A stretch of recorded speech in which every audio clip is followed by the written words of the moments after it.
हम लोग दोबारा एक्सप्लेन करने वाले हैं कल्टीवेटर अगेंस्ट हीरो सोसाइटी। और हालात की गंभीरता को देखते हुए ये हमारी आखिरी वीडियो हो सकती है, तो इसे अलविदा ना कहना समझ के लाइक और कमेंट कर दिया जाए। हम लोग वीडियो शुरू करते हैं, ज्यादा फालतू की बकवास नहीं। तो हम लोगों ने पिछले एपिसोड में देखा था कि किसी अनजान दुनिया से कुछ अनजान लोग आए थे जो कि मॉन्स्टर एसोसिएशन को अपना दोस्त बना लेते हैं और इन्हें कुछ दे के जाते हैं जिससे ये लोग हीरोज के खिलाफ जीत सकते हैं, पक्का जीत सकते हैं। अगला सीन डायरेक्ट उस दिन का होता है जहाँ से मॉन्स्टर हंटिंग कॉन्टेस्ट शुरू होने वाला था। हम लोग अपने हीरो रिपोर्टर को दोबारा देखते हैं और यह भी पूरी तरीके से जोश में चिल्ला चिल्ला के कह रहा था कि मैं तो यही देखना चाहूंगा कि कौन सी अकेडमी इस बार यहाँ पे टॉप लिस्ट पे आएगी। साथ ही में रिपोर्टर आगे से ये भी बताता है कि अलायंस ने यहाँ पे कुछ कॉमन डिसीजन लिए हैं, अब से हीरो यहाँ पे रेफरी की तरह काम करेंगे। इसके बाद रिपोर्टर आगे से चीखते हुए कहता है कि और ये फाइट्स दिखाने के लिए मैं अपनी जान भी दांव पे लगा दूंगा। बच्चा आगे से कहता है इस रिपोर्टर को अपनी आवाज सुनना काफी ज्यादा पसंद है, अगर ये मुझे सही फुटेज और वीडियो की पूरी जानकारी ना देता साले की मैं कभी आवाज ना सुनता। साइड से हम लोग एंकर को देखते हैं जो कि इसकी न्यूज ही देख रहा था। वो आगे से कहता है अगर ये मुझे दोबारा मिला तो इसकी जबान पे गांठ मार दूंगा मैं, साले की वजह से मरते मरते बचा हूँ। खैर इसके बाद रिपोर्टर हमें अपने नए कैमरामैन से मिलवाता है जो कि और कोई नहीं दी मेका आई है। रिपोर्टर आगे से कहता है कि ये कैमरामैन पुराने वाले से ज्यादा बेहतरीन है और ये कभी मरता भी नहीं है क्योंकि कैमरामैन नेवर डाइज। मेकाई आगे से कहता है कि फालतू की सिंडी न लगाओ, तुमने मुझे यहाँ पे डबल पैसा दिया है इसलिए काम कर रहा हूँ। रिपोर्टर आगे से कहता है क्या बात करते हो और सही से काम करो साला, मैं तुम्हें ट्रिपल पैसा दूंगा, बस फुटेज एकदम क्लियर होनी चाहिए 4K में। खैर इसके बाद हम लोग जिहाओ को देखते हैं जो काफी ज्यादा एक्साइटेड था और ये सदियों से इसी दिन का इंतजार कर रहा था ताकि बदला ले सके चड्डी पहनने वाले ठरकियों, निंजास और झाड़ू पे उड़ने वाली चुड़ैलों से। सालू जिहाओ से कहती है कि मास्टर ने हमें पहले ही बता दिया है ना कि अपने अपोनेंट को कभी भी हल्के में न लेना, कल्टीवेशन ने हमें ये बार बार लेसन सिखाया है और अच्छा यही रहेगा कि तुम कल्टीवेशन से ज्यादा अपने दिमाग का इस्तेमाल करो। इस पे इन दोनों का मुंह बन जाता है क्योंकि इनके पास दिमाग भाई झोले भर का नहीं है, बस मीलीगो भरा पड़ा है। खैर इसके बाद हम लोग मैंगो देखते हैं और एक स्टूडेंट उसे पूछती है कि तुम्हारे ड्रेस हमसे अलग क्यों है, तो मैंगो उसे बताती है कि मास्टर के मुताबिक यहाँ पे डिसाइपल्स को उनके कल्टीवेशन के हिसाब से उनके यूनिक यूनिफॉर्म्स दिए जाते हैं, जब तुम यहाँ पे मेरे लेवल पे आ जाओगे तो तुम्हें भी ये मिल जाएगा। इसके बाद मैं यहाँ पे उस लड़की को बताती है कि मास्टर यान का जो ब्लैक रोब है वो एम्परर डेटीरियलम के यूनिफॉर्म है और जो वुमेन्स का होता है वो सुपर सेक्सी है। फिर इसके बाद यंग यहाँ पे आता है और उन लोगों से कहता है कि चलो भाई सर्कस में चलते हैं, नमूनों के साथ खेलना जो है। बाकी यंग इन लोगों को भी बता देता है कि सालू, मेंग और लैनबिन और जिहाओ की जो यूनिफॉर्म है उनकी रिफाइनिंग की स्टेज के लिए दी गई है, जेलस होने की कोई जरूरत नहीं है। जैसे बाकी लोग भी यहाँ पे की रिफाइनिंग पे आ जाएंगे तो फिर उन्हें भी उनकी नई यूनिफॉर्म मिल जाएगी। साथ ही में यान इन्हें ये भी बताता है क्योंकि तुम लोगों की दुनिया के ड्रेसिंग स्टाइल काफी ज्यादा अलग है, इसीलिए मैंने कुछ इम्प्रूवमेंट किए हैं ओरिजिनल स्टाइल के अंदर। हमें वो इम्प्रूवमेंट दिखाए जाते हैं जब चंगू सालू की यूनिफॉर्म चेक करता है तो वो नीचे झांक के देखता है और आगे से शर्माते हुए कहता है मास्टर आप भी मैन ऑफ कल्चर हो। सालू अपनी यूनिफॉर्म छुपा लेती है ये कहते हुए काली नजर।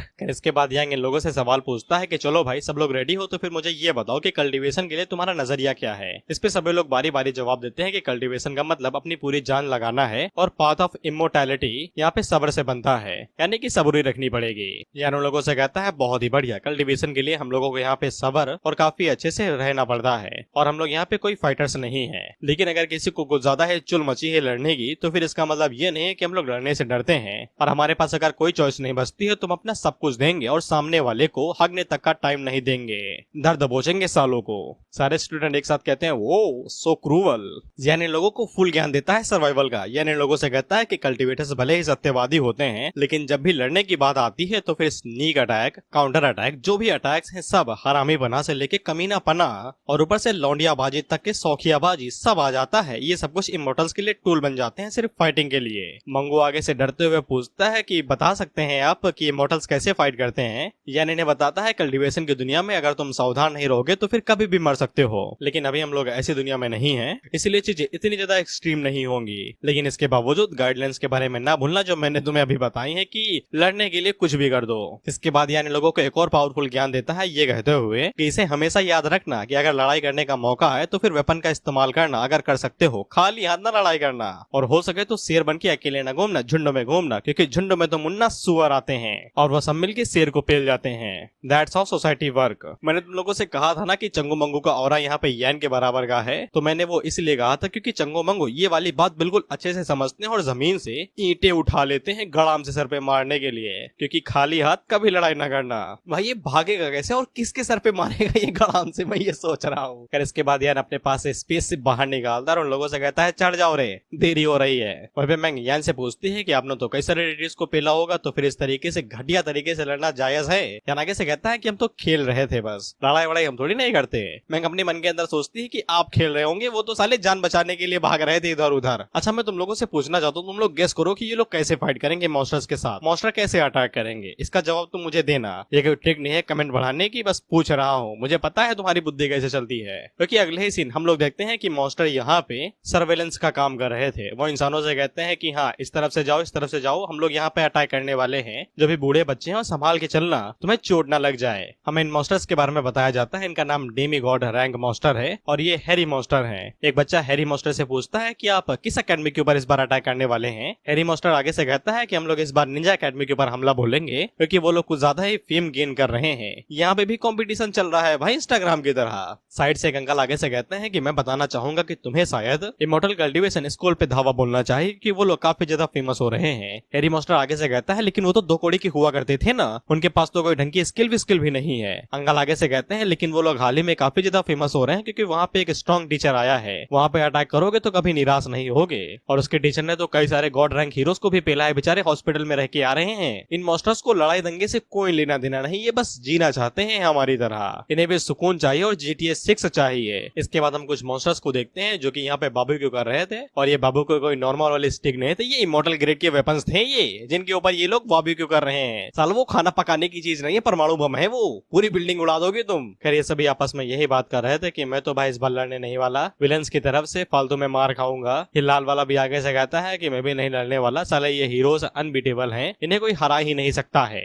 और ऊपर से जो हमारे नए लीडर बने थे यानी वो दोनों लड़कियां, वो तो बाहर घूमने के लिए चले गई, हमें अकेला छोड़ के हम लोग यहाँ पे कैसे जीत सकते हैं? हमें यहाँ पे सिर्फ सेक्रीफाइस की तरह इस्तेमाल किया जाएगा। ये सफेद वाला आगे से कहता है कि बेवकूफ नहीं हो, ना ही तुम लोग बेवकूफ हो। हम लोग यहाँ पे मेन अकेडमीज की तरफ जाएंगे जो कि कॉम्बैट डिपार्टमेंट वाले होंगे। वो जैसे ही नीचे आएंगे मैं तो उनके पास चला जाऊंगा, और अगर वो लोग मुझे यहाँ पे हाई सैलरी देते हैं तो फिर मैं उनके साथ काम करने लगूंगा। इस तरीके से बनते हैं ये पेट। यहाँ पे कोई जाति भाव नहीं है, ये बड़े प्यार से रहते हैं, बस मनोरंजन के लिए आपस में लड़ते हैं। और पापी पेट तो अलग ही समस्या है, ये तो तुम जानते ही हो। लोग तो अपने घुटने भी टेक देते हैं इस चीज के लिए। अब मैं कुछ ज्यादा ही डार्क जोक मार रहा हूँ शायद, फर्स्ट डेट हूँ यार, पेपर है मेरा कल। अब इसके बाद रिपोर्टर वहाँ पे आता है और हमें सारी चीजें बताता है। तुम्हें बोरिंग लग सकता है क्योंकि फाइट अभी शुरू नहीं हुई, बस अभी हमें समझाया जा रहा है कि कैसे क्या चल रहा है। रिपोर्टर आगे से हमें यहाँ पे सबसे पहले सुपर ह्यूमन इंस्टीट्यूट से मिलवाता है जो कि पिछले राउंड का विजेता था। इसके बाद रिपोर्टर हमें ये समझाता है कि ये कॉन्टेस्ट चलता कैसे, इसका सिस्टम क्या है। ये ज्यादा कुछ मुश्किल नहीं है, बस इंडियन पॉलिटिक्स की तरह है। मॉन्स्टर की रैंक्स के हिसाब से उन्हें पॉइंट दिए जाते हैं और जिस टीम के पास जितने ज्यादा पॉइंट होंगे वो यहाँ पे जीत जाएगा।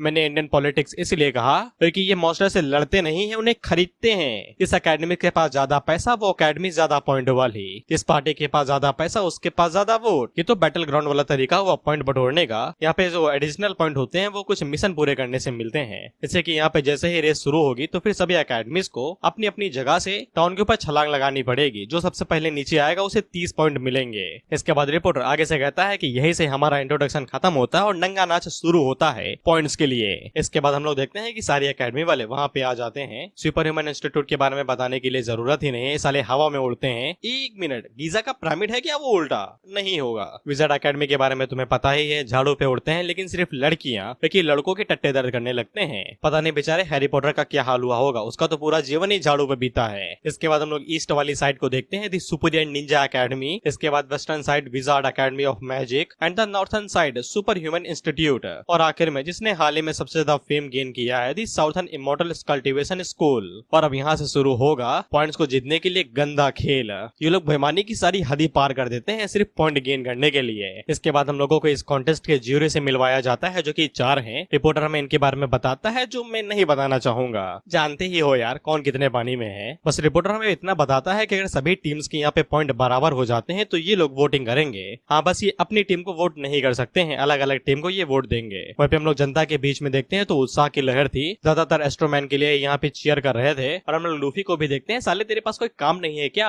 वन पीस ढूंढ जाके बार बार यहाँ पे चला आता है। जोरो को भेजो यार, वो तो सूट भी करेगा। वहीं पे एस्ट्रोमैन को देखते हैं जो कि अपनी पॉपुलैरिटी का पूरा फायदा उठा रहा था। येलो रेंजर आगे से कहती है, ये 2 कौड़ी का आदमी इतने सालों तक मरने के बावजूद भी इतना ज्यादा पॉपुलर क्यों है? ब्लू आगे से कहता है, भले ही 2 कौड़ी का आदमी है वो, लेकिन मुश्किल समय में वही सामने आया है और उसने कई सारे लोगों की जानें बचाई नहीं है तो उसका जो फेम है इतनी जल्दी थोड़ी ना गायब होगा। खैर इसके बाद ये पावर रेंजर्स यहाँ पे स्टील बीटल के बारे में बात करते हैं कि यार वो काफी टाइम से नहीं दिखाई दिया, उसकी अकेडमी भी यहाँ पे आई है। ब्लैक आगे से कहता है कि मेरे एक दोस्त ने मुझे बताया कि वो इतने समय हवाई में घूम रहा है बीच पे, वो भी पत्ते पहन के। फिर इसके बाद हम लोग निंजा अकेडमी को देखते हैं जो कि आगे से कहते हैं कि मारो पहले सोचो बाद में, जस्ट लाइक इंडियन ड्राइवर्स, ठोको पहले सोचो बाद में। खैर इन लोगों का प्लान यही था कि ये लोग सबसे पहले नीचे जाएंगे और मॉन्स्टर्स को पकड़ना शुरू करेंगे। लड़ाई दंगे में इनका कोई भरोसा नहीं है, लेकिन अगर कोई दो लाते खाने के लिए आता है तो मार दो, कोई बुरी बात नहीं है। विजार्ड अकेडमी का एक ही प्लान था कि मारो पहले पकड़ो बाद में, यानी कि ये सीधा हमला करने वाले थे। सुपर ह्यूमन इंस्टीट्यूट का भी यही मानना था कि तोड़ो पहले जोड़ो बाद में। और ये लोग एड्रेलिन एड्रेलिन एड्रेलिन क्या कहते हैं भाई उसे,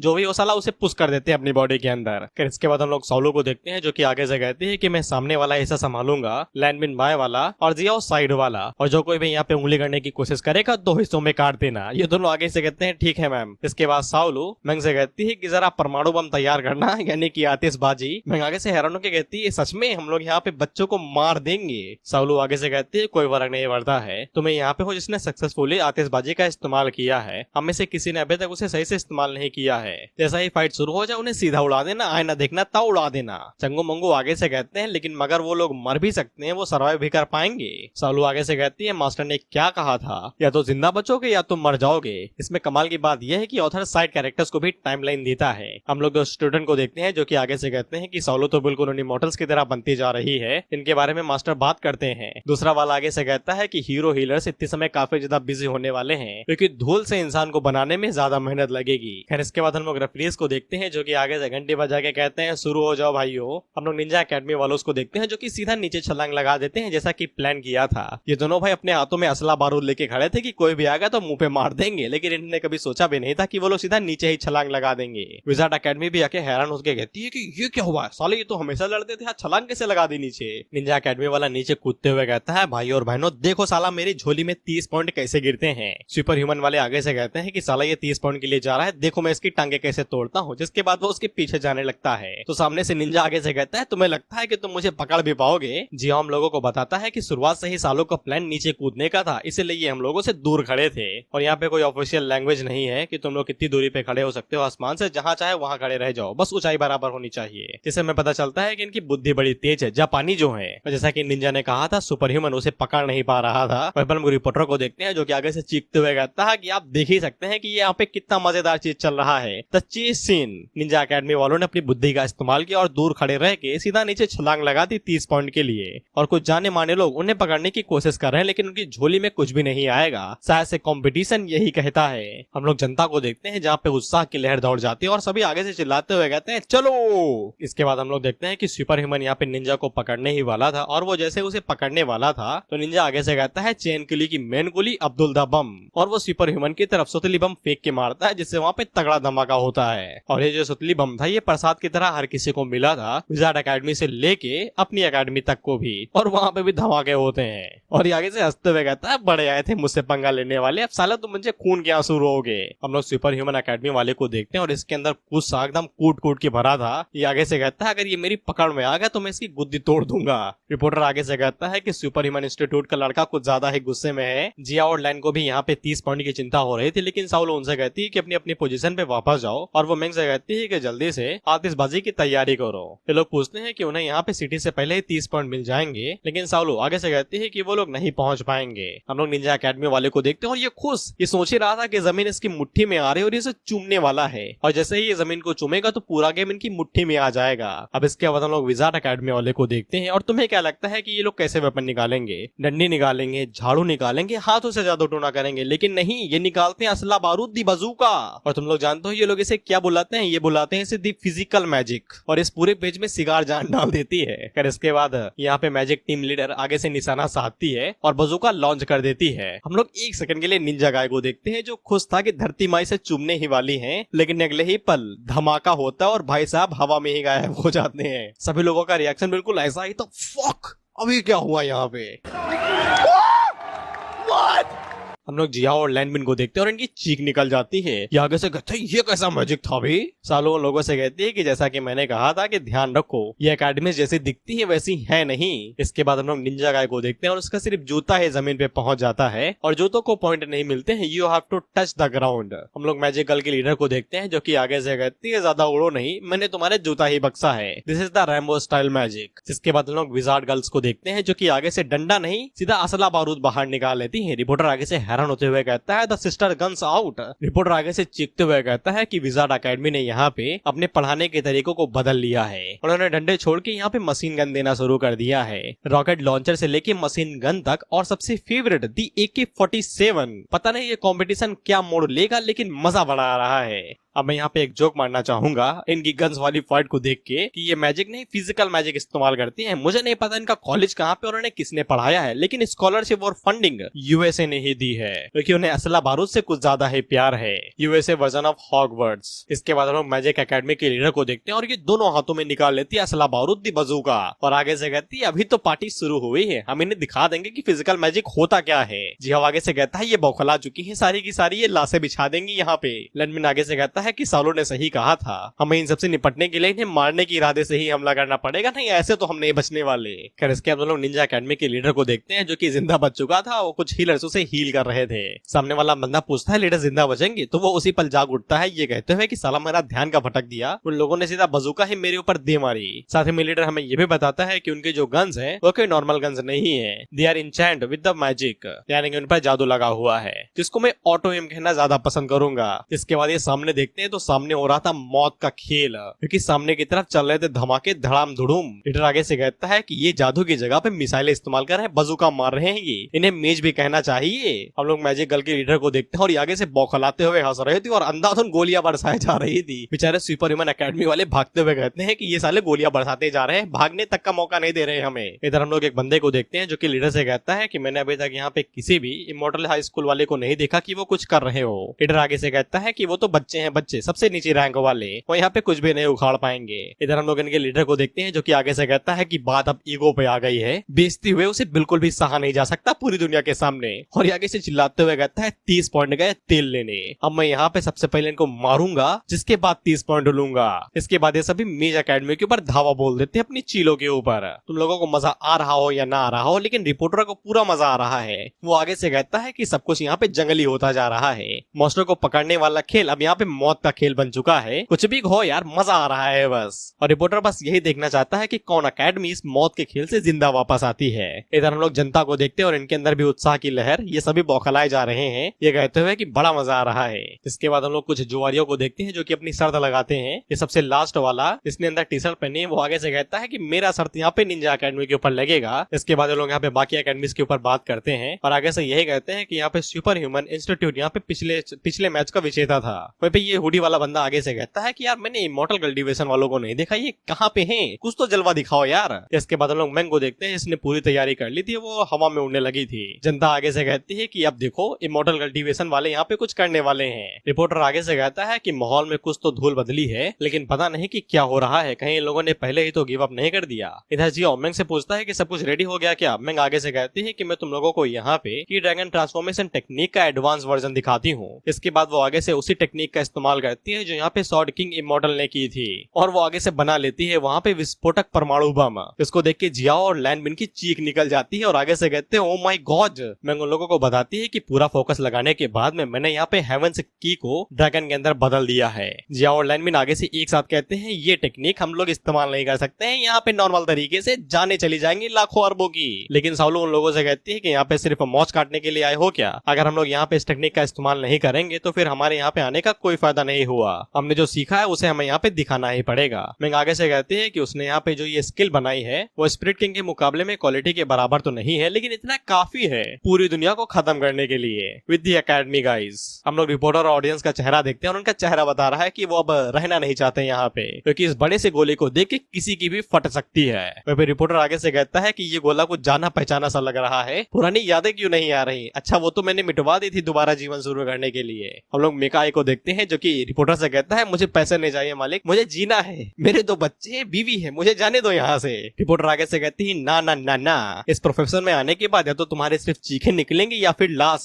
भागने का कोई इरादा नहीं है यहाँ से। इधर ये दोनों भी आगे से चिल्लाते हुए कहते हैं कि ये तो वही अटैक है जो उस बड़े इंसान ने इस्तेमाल की थी, मौत के करीब जा रहे हैं हम लोग। एस्ट्रोमैन को इस बारे में कोई भी पता नहीं, इसलिए वो हैरान ही रहता है। ब्लैक रेंजर आगे से कहता है कि ये कोई स्कूल फाइट नहीं, ये कत्लेआम है यहाँ पे। हम लोग यान को देखते हैं जो कि आगे से कहता है ये बड़ी तेज सीखती है यार, फास्ट लर्नर है ये। साइड से लैन की यान से कहती खड़े खड़े देख क्या रहे हो, रोको उसे, साले पूरे सिटी डिस्ट्रॉय कर दोगे तुम लोग। इधर हम लोग देखते हैं तो मौत का खेल अभी भी नहीं रुक रहा। ये भाई बजे हुए लगाए जा रहे हैं माइस फील्डिंग, जिसको देख रहे हैं उसके ऊपर मिसाइल दाग रहे हैं, जिसको देख रहे हैं उसके ऊपर गोली छोड़े दे रहे हैं। ये इन लोगों के लीडर आगे से हंसते हुए कहती है देखा तुम लोगों ने कितनी ज्यादा स्मार्ट और बेस्ट हूं मैं, कोई भी मुझसे जीत नहीं सकता यहाँ पे।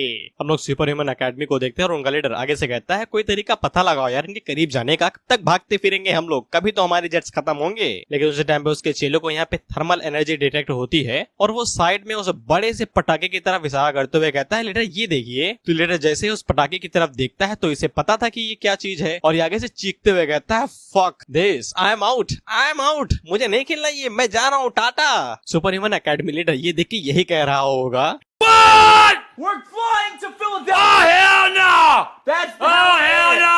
Whoa! इसको देख के तो गोजो भी कहेगा ना आई एम आउट। मैं अपने मन के अंदर सोचती है चलो कंजों ने नोटिस तो किया, उन्हें पता भी तो चलेगा ना कि हम लोग यहाँ पे दही बल्ला नहीं बेचने आए हैं। फिर ये दोनों भाई एक दूसरे को लड़ने ही वाले थे, घूसा घूसा मारने वाले थे कि उससे पहले ही इन लोगों को किसी के चिल्लाने की आवाज सुनाई देती है। इसके बाद ये लोग भी उस बड़े से पटाखे की तरफ देखते हैं और ये पटाखा कुछ ज्यादा ही बड़ा था, जिसको देख के ये दोनों चिल्लाते हुए कहते हैं माई रे हमारे तो लगे। निंजा लीडर आगे से कहता है कि हम तो साला भूल ही गए थे भांग पी के कि इन लोगों के पास ये वाली ट्रिक भी है, इसीलिए ये साला इतनी देर तक चुप के बैठे हुए थे। साइड से सुपर ह्यूमन इंस्टीट्यूट का चेला आगे से कहता है कि उनके पास अभी भी यहाँ पे काफी ज्यादा टाइम है, उन लोगों को 30 मिनट लेंगे पूरी तरीके से इसे रिलीज करने में। इसलिए ये तीनों अकेडमी एक साथ कहते हैं कि चलो सबसे पहले इमॉर्टल कल्टीवेशन स्कूल को तबाह करते हैं, नहीं तो ये हमें तबाह कर देंगे। इसके बाद अभी सोलो से स्क्वाड में आ जाते हैं और एक साथ इन लोगों की अकेडमी के ऊपर धावा बोल देते हैं। रिपोर्टर भी आगे से कहता है कि साला यहाँ पे तीनों अकेडमी ने एक जंग के अंदर ज्वाइन कर लिया है सिर्फ एक बंदे को हराने के लिए। अब भाई कहा भी नहीं जा सकता, इन लोगों ने ऐसा बम फोड़ा है कि हर किसी की फटके 4 हो चुकी है। और वो सभी लोगों से कहता है जो भी लोग इस न्यूज को देख रहे हैं शायद से आपको वीर गद्दी प्राप्त हो सकती है और इन बेवकूफ स्टूडेंट का कोई अंदाजा नहीं कि ये कब कौन सा बम फोड़ दे, इसीलिए कुर्सी दबा के बैठे। निंजा यहाँ पे लीडर की तरह काम कर रहा था। वो सुपर ह्यूमन अकेडमी से कहता है कि तुम लोग सामने से हमला करो, मैं बगल से करूंगा और असला बारूद वाले दाएं से हमला करें और इस तरीके से हम उन्हें झटके के अंदर हरा सकते हैं, क्योंकि उन्हें अभी भी यहाँ पे टाइम चाहिए उस अटैक को लॉन्च करने के लिए। इस पे सभी लोग कहना मानते हैं क्योंकि बड़ी मुसीबत को सबसे पहले हटाया जाता है। वहीं पे साउलू मैंग से पूछती है कि टाइम लगेगा क्या, तो मैंग आगे से कहती है कि हाँ टाइम लगेगा। तो साउलू आगे से कहती है सब कुछ हमारे ऊपर छोड़ दो, हम देखते हैं कि क्या करना है। रिपोर्टर आगे से कहता है कि यहाँ पे कल्टीवेशन स्कूल फाइट करने की तैयारी कर रहा है, लेकिन सिचुएशन उनके फेवर में बिल्कुल भी नहीं लग रही है। उन्हें यहाँ पे 3 अकेडमीज के साथ एक साथ निपटना है और साथ ही में उन लोगों को यहाँ पे अपने क्लास रैप को प्रोटेक्ट भी करना है जो अटैक की तैयारी कर रही है। हम लोग जिहाओ को देखते हैं जो कि तलवार निकाल लेता है। ये कहते हैं कि अब समय आ चुका है हीरे के चमकने का, जौहरी ने जो तराशा है वो साइन तो दिखानी ही पड़ेगी। लैनमिन आगे से कहता है कि तुम निंजा को संभालो, मैं इन चुड़ैलों को संभालता हूँ। और वो आगे से तलवार निकालते हुए कहता है कि 2 सालों तक मास्टर की बनाए हुए दाल चावल और आलू भुजिया खाई है, अब उसका दांड चुकाने का समय आ चुका है, होल्ड बैक नहीं करने वाला मैं बिल्कुल भी। हम लोग निंजा लीडर को देखते हैं जो कि अपनी चील से आगे बढ़ रहा था, जिसके बाद वो चील से छलांग मार देता है। ये कहते हुए कि तुम हरामी हो, तुम लोगों ने तो हमें सीधा मारने की प्लानिंग ही कर ली थी, लाशें बिछा दी थी हमारे। और वो उनकी तरफ तेजी से बढ़ते हुए कहता है कि ये ना सोचना कि तुम लोग इस टेक्निक से खुद को बचा सकते हो और जीत सकते हो, हमारे सामने तुम अभी भी धूल बराबर ही हो, तुम इस छोटी सी एक ट्रिक के साथ हमारा क्या है उखाड़ लोगे। जिहाओ आगे से कूल बनते हुए कहता है इधर आ बेटा इधर आ, बताता हूँ हम क्या कर सकते हैं। इसके बाद निंजा लीडर आगे से अपनी तलवार बाहर निकालता है और आगे से हमला बोल देता है। जिहाओ आगे से बेसिक शॉट टेक्निक का यूज करते हुए निंजा लीडर के ऊपर एक स्लैश मारता है जो उसके गाल के ऊपर कट छोड़ते हुए दूर निकल जाता है। इसके बाद वो इसी तरीके से लगातार स्लैश मारते रहता है और निंजा लीडर उन्हें डॉज करते रहता है। और उन सभी अटैक्स को डॉज करने के बाद वो जिहाओ से कहता है कैसी स्किल है भाई, कहाँ से सीखी है, साला मेरी आंखें बाहर आ जा रही हैं। उसी टाइम पे जिहाओ तेजी के साथ आगे बढ़ता है जो निंजा लीडर के ऊपर स्लैश मारते हुए पार निकल जाता है और साथ ही में उसके सूट को भी काट देता है। इससे तो ये निंजा लीडर भी हैरान होता है, जिसके बाद ये भी जिहाओ के ऊपर हमला करते हुए कहता है कि मुझे हल्के में ना लो। जिहाओ आगे से कहता है मैं ले ही कहा रहा हूँ, जिसके बाद ये दोनों ही आपस में लड़ने लगते हैं, वो भी फुल स्पीड के साथ में। सभी लोग ये फाइट देखते हुए आगे से कहते हैं कि हमने पिछले साल देखा था कि जिहाओ एक भी हिट निंजा लीडर के ऊपर नहीं डाल पा रहा था, लेकिन इस बार वो उसे बराबर की टक्कर दे रहा है। खैर अब निंजा लीडर की कुछ ज्यादा ही फट गई थी, इसलिए वो अपनी चील के ऊपर वापस आ जाता है। जिहाओ जियाओ से ये कहते हुए कि मैंने तुम्हें कुछ ज्यादा ही हल्के में ले लिया, तुमने पिछले साल से कुछ ज्यादा ही इम्प्रूव कर लिया है। जिसपे जियाओ आगे से हमला करते हुए कहता है कि मैंने सही से ट्रेनिंग नहीं की, इसलिए तुम्हें एक झटके में हरा नहीं पा रहा हूँ। इसके बाद वो दोनों एक साथ दोबारा आगे बढ़ते हैं एक दूसरे से भिड़ने के लिए, जिसके बाद हम लोग लैंडमिन और हथियार वाली लड़कियों को देखते हैं जो आपस में लड़ाई कर रहे थे और ये बंदूक लैंडमिन के ऊपर फायर करे जा रहे थे, लेकिन लैंडमिन आगे से इनविजिबल ब्लेड का यूज करते हुए लगातार उन सभी बंदूकास को डिस्ट्रॉय करे दे रहा था। ये सभी लड़की आगे से कहती हैं कि ये कैसे मूव है भाई, हमने ये कभी देखा ही नहीं, कितनी भी गोलियां बंदूका मारो ये हर किसी को काउंटर ही करे ले रहा है। इसके बाद वो लोग अपने लीडर से पूछते हैं कि हम लोग क्या करें। इस पे इन लोगों की लीडर आगे से कहती है कि चिंता ना करो, मैं इसे संभालती हूँ, देखती हूँ कि हम लोग क्या कर सकते हैं, तुम लोग जाके उस बड़े वाले धमाके को रोको, नहीं ये हमारी बुंडी फोड़ देंगे। ये लोग उस बड़े वाले धमाके को रोकने के लिए निकल जाते हैं। वहीं पे निंजा लीडर भी अपने लोगों से कहता है कि तुम लोग भी जाके मदद करो। इसके बाद वो सुपर ह्यूमन स्क्वाड से कहता है यार तुम कुछ कर ही नहीं रहे हो, यहाँ पे ही बैठे हुए हो। इस पे सुपर ह्यूमन स्क्वाड का लीडर आगे से कहता है मुझे लग रहा था कि यहाँ पे ट्रैप्स हो सकते हैं। निंजा लीडर आगे से चिल्लाते हुए कहता है कि वो बड़ा सा बम हमारी खोपड़ी के ऊपर लटका हुआ है, तुम्हें अभी भी लगता है कि ये हमारे ऊपर ट्रैप से हमला करेंगे। इसके बाद निंजा लीडर आगे से कहता है कि हम लोगों ने यहाँ पे जिहाओ और लैंडमिन को अपने तरफ फंसा रखा है, इसलिए तुम आगे बढ़ के उनके ऊपर डायरेक्ट हमला कर सकते हो सामने से। और जानते हो ये लोग किससे भिड़ने के लिए जा रहे थे? क्लास के सबसे होनहार स्टूडेंट साउलू से। जी उन लोगों से कहता है मौत से टक्कर लेने जा रहे हो, संभल के जाना। निंजा लीडर आगे से पूछता है इसका क्या मतलब है? तो जियाओ अपने मन के अंदर सोचता है कि साउलू उन सभी लोगों से काफी ज्यादा आगे है, उसके कल्टीवेशन उन सभी से बहुत ज्यादा ऊपर है। हम देखते हैं कि ये तीनों ग्रुप अपनी मौत से टक्कर लेने के लिए जा रहे थे। ये कहते हैं कि सामने की तरफ हमला बोलो। वे पे जियाओ साउलू से कहता है कि यार ये आ रहे हैं, इन्हें तुम अच्छे से खाना पीना खिलाना और इन्हें दिखा दो कि half step foundation deity realm की ताकत क्या होती है। हम लोग देखते हैं कि ये मौत से टक्कर लेने के लिए आगे बढ़े तो रिपोर्टर आगे से कहता है कि तीनों अकेडमी एक साथ यहाँ पे कल्टीवेशन स्कूल के ऊपर हमला बोलने के लिए जा रहे हैं, शायद से वो मुसीबत में पड़ सकते हैं। लेकिन हम लोग साउलू को देखते हैं जो पूरी तैयारी करके बैठी थी और वो जैसे अपनी एनर्जी को अनलिस्ट करती है तो फिर निंजा लीडर को महसूस हो जाता है कि दाल में कुछ तो काला उनके लगने वाले हैं, इसलिए वो उन सभी से वापस आने को कहता है, लेकिन तब तक देरी हो जाती है क्योंकि साउलू आगे से शॉर्ट किलिंग अरे फॉर्मेशन को एक्टिवेट कर देती है, जिससे उन सभी के चारों ओर और ऊपर से भी एक अरे फॉर्मेशन बनती है जिसके अंदर से लगातार शॉर्ट्स नीचे पानी की तरफ बहती जा रही थी। ये सभी शॉर्ट्स इनके अंदर जा घुसती हैं और ये लोग पूरी तरीके से घायल हो जाते हैं। और साउलू उन लोगों से कहते हैं कि मैं तुम्हें पहले ही बता दूं, अगर टुकड़ों में बरसना नहीं चाहते हो तो तुरंत वापस लौट जाओ। रिपोर्टर आगे से कहता है टुकड़ों में बरसना, और ये बहुत ही ज्यादा हैरान हो जाता है। हम लोग पावर रेंजर्स को भी देखते हैं और वो आगे से कहते हैं ये कैसी पावर है भाई, बेचारे हमारे स्टूडेंट को यहाँ पे बलि का बकरा समझ के काट रहे हैं। और धीरे धीरे जाके एस्ट्रोमैन को भी समझ में आ रहा था कि इमॉर्टल कल्टीवेशन स्कूल कोई हलवा नहीं है। इसके बाद हम लोग ऑडियंस को भी देखते हैं जो इसी बारे में बात कर रहे थे कि साला ये लोग कितने स्ट्रॉन्ग होते जा रहे हैं, एक साथ तीनों को निपटा दिया। इसके बाद ये लोग ये भी बात करते हैं कि यहाँ पे ऐसा भी कहा जाता है कि तुम लोग कल्टीवेशन सुपर पावर्स को सीख भी सकते हो क्योंकि उनका टीचर उन्हें ये सब कुछ सिखा रहा है। साथ ही में कुछ लोग ये भी कह रहे थे कि मेरे रिश्तेदार के बच्चे वहाँ पे पढ़ते हैं, साले वो उनसे हजारों लाखों पन्ने लिखवाते हैं जिससे कि इंडिया के स्कूल लिखवा रहे हो। और इन्हीं के बीच हम लोग सेंटा को देखते हैं, सेंटा मेरा गिफ्ट कहाँ है भाई, पिछले क्रिसमस का आरसी कार मांगी थी। तो जिसके दूसरे पैनल में हम लोग चेंसो मैन और एलियन को देखते हैं। एलियन तो इलोन मस्क के रिश्तेदार हैं, घूमने आए हैं यहाँ पे, बस गलत टाइम पे आ गए हैं। और चेंसो मैन तुम यहाँ पे क्या कर रहे हो भाई, तुमने माँ की संतरे छुए अभी तक नहीं ना, जा छू के आओ। खैर इसके बाद हम लोग यहाँ पे सुपर ह्यूमन इंस्टीट्यूट के स्क्वाड लीडर को देखते हैं जो कि आगे से गुस्सा होते जा रहा था और वो आगे से कहता है एक के बाद करके ये हमें मजा ही चखाए जा रहे हैं, साला हमारे रेपुटेशन के यहाँ पे धज्जे उड़ा दिए हैं इन लोगों ने। वहीं पे मैं ऑडियंस से पता चलता है कि जो सुपर ह्यूमन स्क्वाड लीडर है वो जितना ज्यादा गुस्सा होता जाता है वो उतना ज्यादा स्ट्रॉन्ग होते जाता है। उसने पिछले कॉन्टेस्ट के दौरान कई सारे लोगों को इसी तरीके से हरा दिया था। इसके बाद हम लोग सुपर ह्यूमन स्क्वाड लीडर को देखते हैं जो कि आगे से गुस्सा होता है तो इसकी पावर बढ़ती है, जिसके बाद ये उन सभी शॉट्स को तोड़ते हुए साउलू के ऊपर सीधा हमला करने को आगे बढ़ता है। जियाओ भी साउलू से यही कहता है कि वो जितना ज्यादा बौखलाते जाएगा उतना ज्यादा स्ट्रॉन्ग होते जाएगा, तो संभल के रहना। साउलू आगे से कहते हैं मुझे पता है। इसके बाद वो आगे से स्टैबिंग अरे फॉर्मेशन का यूज करती है। इसके अगले सीन में हम लोग देखते हैं कि आसमान से एक बहुत बड़ी शॉट सीधा जाके सुपर ह्यूमन स्क्वाड लीडर के अंदर जा घुसती है, जिससे सभी लोग हक्का बक्का रह जाते हैं। हम लोग देखते हैं कि सुपर ह्यूमन स्क्वाड लीडर उसे होल्ड बैक करने की कोशिश कर रहा था। इसके बाद चैप्टर खत्म हो जाता है और चैप्टर की आखिर में हम लोग देखते हैं कि ऑथर खुद जाके यहाँ पे मैंग से पूछता है इतनी देर काहे लग रही है भैया, इतना बड़ा धमाका करने में हम लोग तरसते जा रहे हैं देखे के लिए। जिसमें मैंग आगे से बताती है कि उसने जब पिछली बार छोटी मोटी आतिशबाजी की थी तो फिर ग्रीन टोटोटा जिंदा बच गया था क्योंकि उसका सर बच गया था, इसीलिए वो यहाँ पे और बड़ी आतिशबाजी करना चाहती है ताकि सभी लोग यहाँ पे मारे जाएं सर और बॉडी के साथ मिलके। बोले तो फुल्ली मास्कर ये सिटी उड़ा देंगे। हम लोग स्क्वाड लीडर को देखते हैं और यह भी जोर लगाया जा रहा है भाई इतना लगा नहीं पैंट गीली हो जाएगी, लेकिन साउलू को कोई फर्क नहीं पड़ता था और वो और ज्यादा जोर लगाती है शॉट के ऊपर, जिससे स्क्वाड लीडर की आंखें बाहर आ जाती हैं और आगे से चीखने लगता है। ऑडियंस आगे से कहती है कि हमारा स्क्वाड लीडर जो कि बज़र्गर मोड में है इसके बावजूद साउलो उसे यहाँ पे रगड़े दे रही है, लेकिन स्क्वाड लीडर अभी भी नहीं रुकता, ये जोर लगाया जा रहा है। साउलो आगे से कहती है इतना जिद्दी तो मैं नहीं हूँ। हम लोग निंजा लीडर को देखते हैं जो कि आगे से विजार्ड स्क्वाड लीडर से पूछता है कि वो लोग थक गए ना।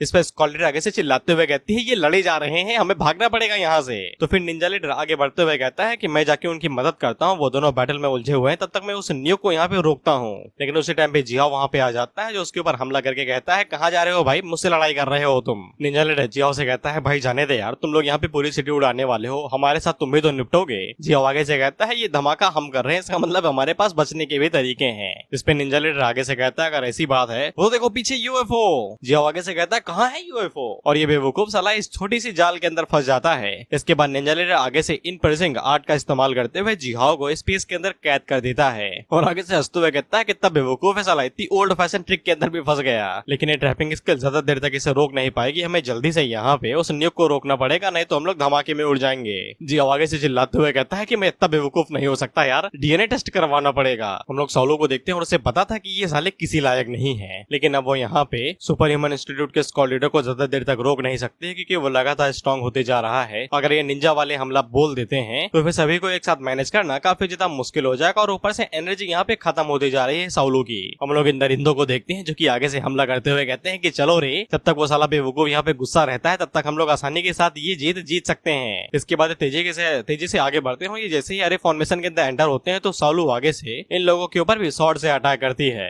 इस पे लीडर की फटी वो आगे से कहता है कि मैंने सोचा भी नहीं था कि ये यहाँ पे हमला भी कर पाएगी, मुझे तो लगा कि ये उंगली भी नहीं हिला पाएगी। साउलो इनसे साफ कहती है कि मैंने बख्श दिया है, ये मेरी दया समझो, अब भाग जाओ यहाँ से कि इससे पहले ही मैं 100 शॉट घुसा के तुम्हारे अंदर 200 छेद कर दूं। साथ में वो अपनी एनर्जी को इतना ज्यादा बढ़ा देती है कि निंजा लीडर कुछ समय के लिए घबरा सा जाता है, बल्कि साउलो ने ये बस एक बफ की तरह किया था, यानी कि इल्यूजन।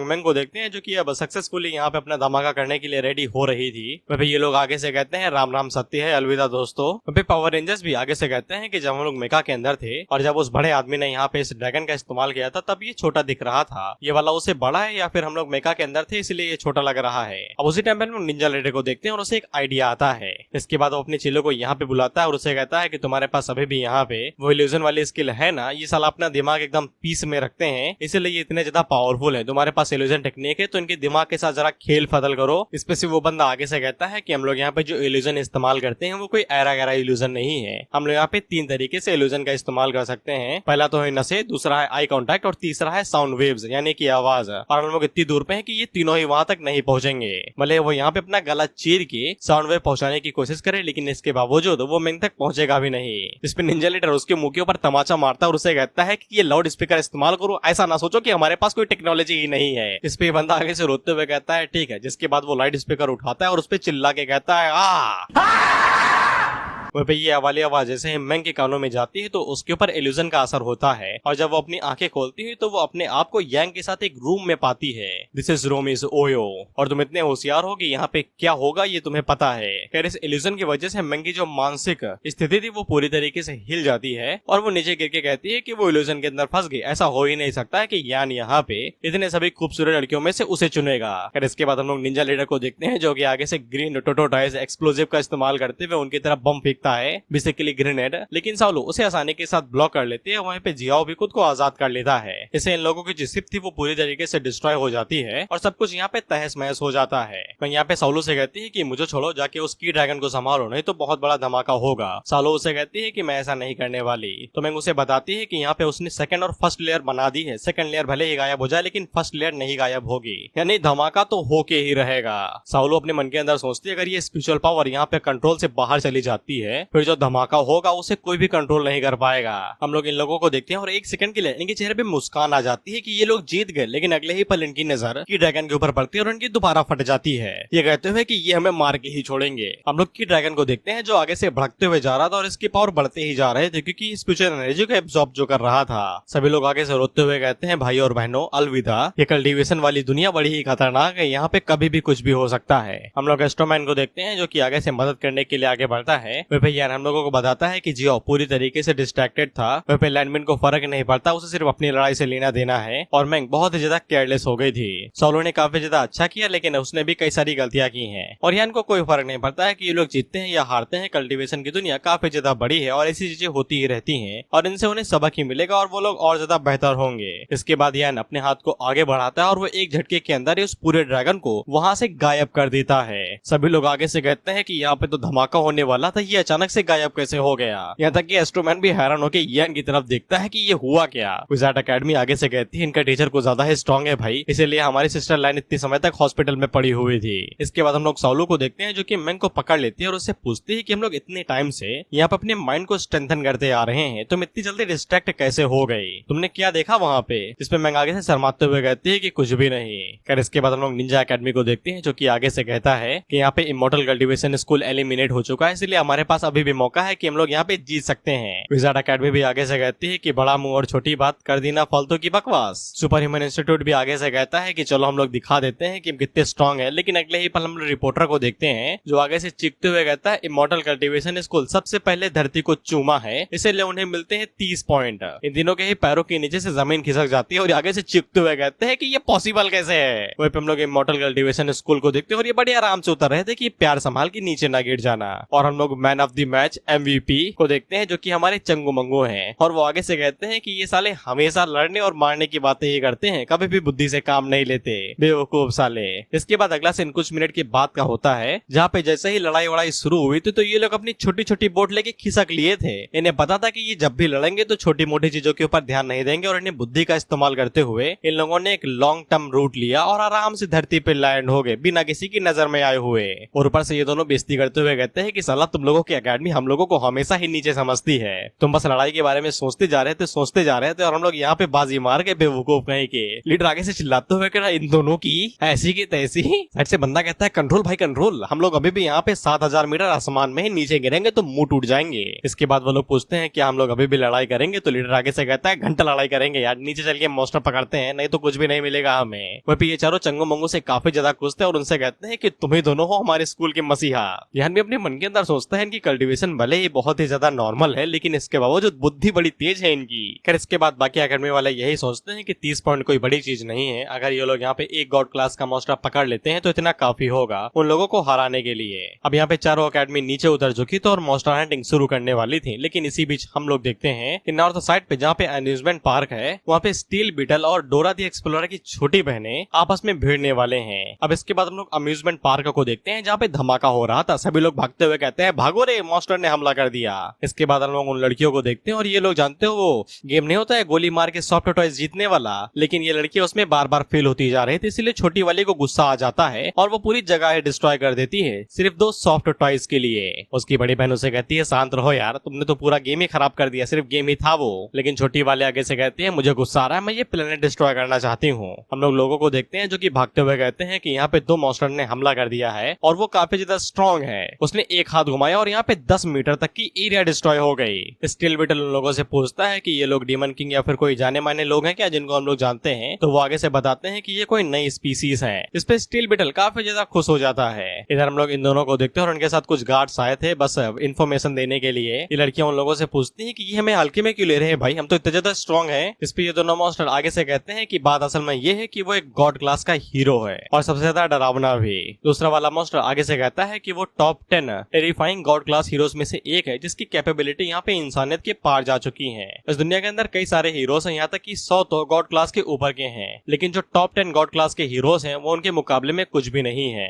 टॉप 10 गॉड क्लास के जो हीरोज होते हैं उनके पास इतनी ज्यादा पावर होती है कि वो दुनिया को भी डिस्ट्रॉय कर सकते हैं। उनके पास उनकी खुद की पावर्स होती हैं जो कि कुछ एक्टिव होती हैं और कुछ पैसिव, और वो उन्हें अपने हिसाब से एडजस्ट भी कर सकते हैं। वो लड़की आगे से कहती है कि ये वही स्किल है ना, tears of hope and the justice of light. और वो मन के अंदर सोचते इससे कोई फर्क नहीं पड़ता है कि मैं कितनी बार इस स्किल के बारे में सोचूं, मुझे ये चोमू ही लगती है। इस पे ये दोनों आगे से बताते हैं कि नहीं नहीं, वो स्किल का नाम तो हम लोगों ने दिया है जो इतनी देर तक मार खाते आ रहे थे, लेकिन उनके जो पैसिव स्किल होती हैं वो उनके कैरेक्टर के हिसाब से डिपेंड करती हैं। एग्जांपल के लिए कुछ हीरोज की जो पैसिव स्किल होती है उन्हें चालू करने के लिए टाइम लगता है और कुछ एक झटके के अंदर ही चालू हो जाती हैं। और उनका ये एक्टिवेशन मेथड यहाँ पे उनके इमोशंस होते हैं जैसे कि गुस्सा, मायूसी, फ्लैशबैक वगैरह वगैरह। इससे उन लोगों की स्ट्रेंथ पागलों की तरह बढ़ जाती है। हमने तो ये भी सुना है कि जो एस्ट्रोमैन है उसने यहाँ यहाँ पे अपनी पैसिव स्किल को एक्टिव स्किल के अंदर बदल दिया था। इसलिए ये दोनों अपने नए डीमन लॉर्ड से कहते हैं कि हम हाथ जोड़ते हैं कि उन्हें हल्के में ना लो, नहीं तो जो हम लोग बकरियों की तरह इधर उधर खुला घूम रहे हैं अगले दिन हम उनके कार्ड के अंदर बसेंगे। इस पे ये लड़की अपने मन के अंदर सोचती, इमोर्टल्स को छोड़ के मैं किसी से भी नहीं घबराती। अब इसी के बाद वहाँ पे स्टील बीटल आ जाता है और ये लोग उसकी तरफ मुड़ के देखते हैं। इन दोनों मॉन्स्टर की वटके हाथ में आ जाती है जैसे ही ये लोग स्टील बीटल को देखते हैं। ये आगे से कहते हैं कि ये यहाँ पे कैसे आ गए, हम लोग इतने ज्यादा अनलकी कैसे हो सकते हैं, अब तो खुला घूमना बंद और कार्ड के अंदर बस के रहेंगे। और वो अपने मन के अंदर सोचते हैं लेकिन ये स्टील बीटल इस तरीके के रिमोट एरिया के अंदर क्या कर रहा है, यानी कि खाली खाली सी जगह। हम लोग स्टील बीटल को देखते हैं जो कि इन दोनों लड़कियों को नई स्पीसीज समझ रहा था मॉन्स्टर्स की, और ये अपने मन के अंदर सोचता है कि ये पिछले 3 साल से इस जगह पे नंगा घूम रहा है, पत्तियों ने उसके औजार को छुपा के रखा है। अगर यहाँ पे इन लोगों को हरा देता है तो शायद से ये दोबारा टॉप 10 गॉड क्लास की लिस्ट में आ सकता है। और अब तक स्टील बीटल का आर्मर भी रिपेयर हो गया है। इसके बाद ये उन दोनों लड़कियों से कहता है कि तुम दोनों मास्टर हो ना, मैं तुम्हें मौका देना चाहता हूँ, अगर तुम मेरे पेट बन जाते हो तो फिर मैं तुम्हें बहुत सारे पैसे दूंगा, पैसों की कोई समस्या नहीं है। इस वाले लड़की का नाम एन है और दूसरी वाले का पता नहीं। एन आगे से कहती है, पेट, पैसे, ये क्या बातें कर रहा है, कौन इसका पेट बनना चाहेगा पैसों के बदले में। दूसरी वाली लड़की आगे से कहती है कि जिसने भी ये कहा है ना,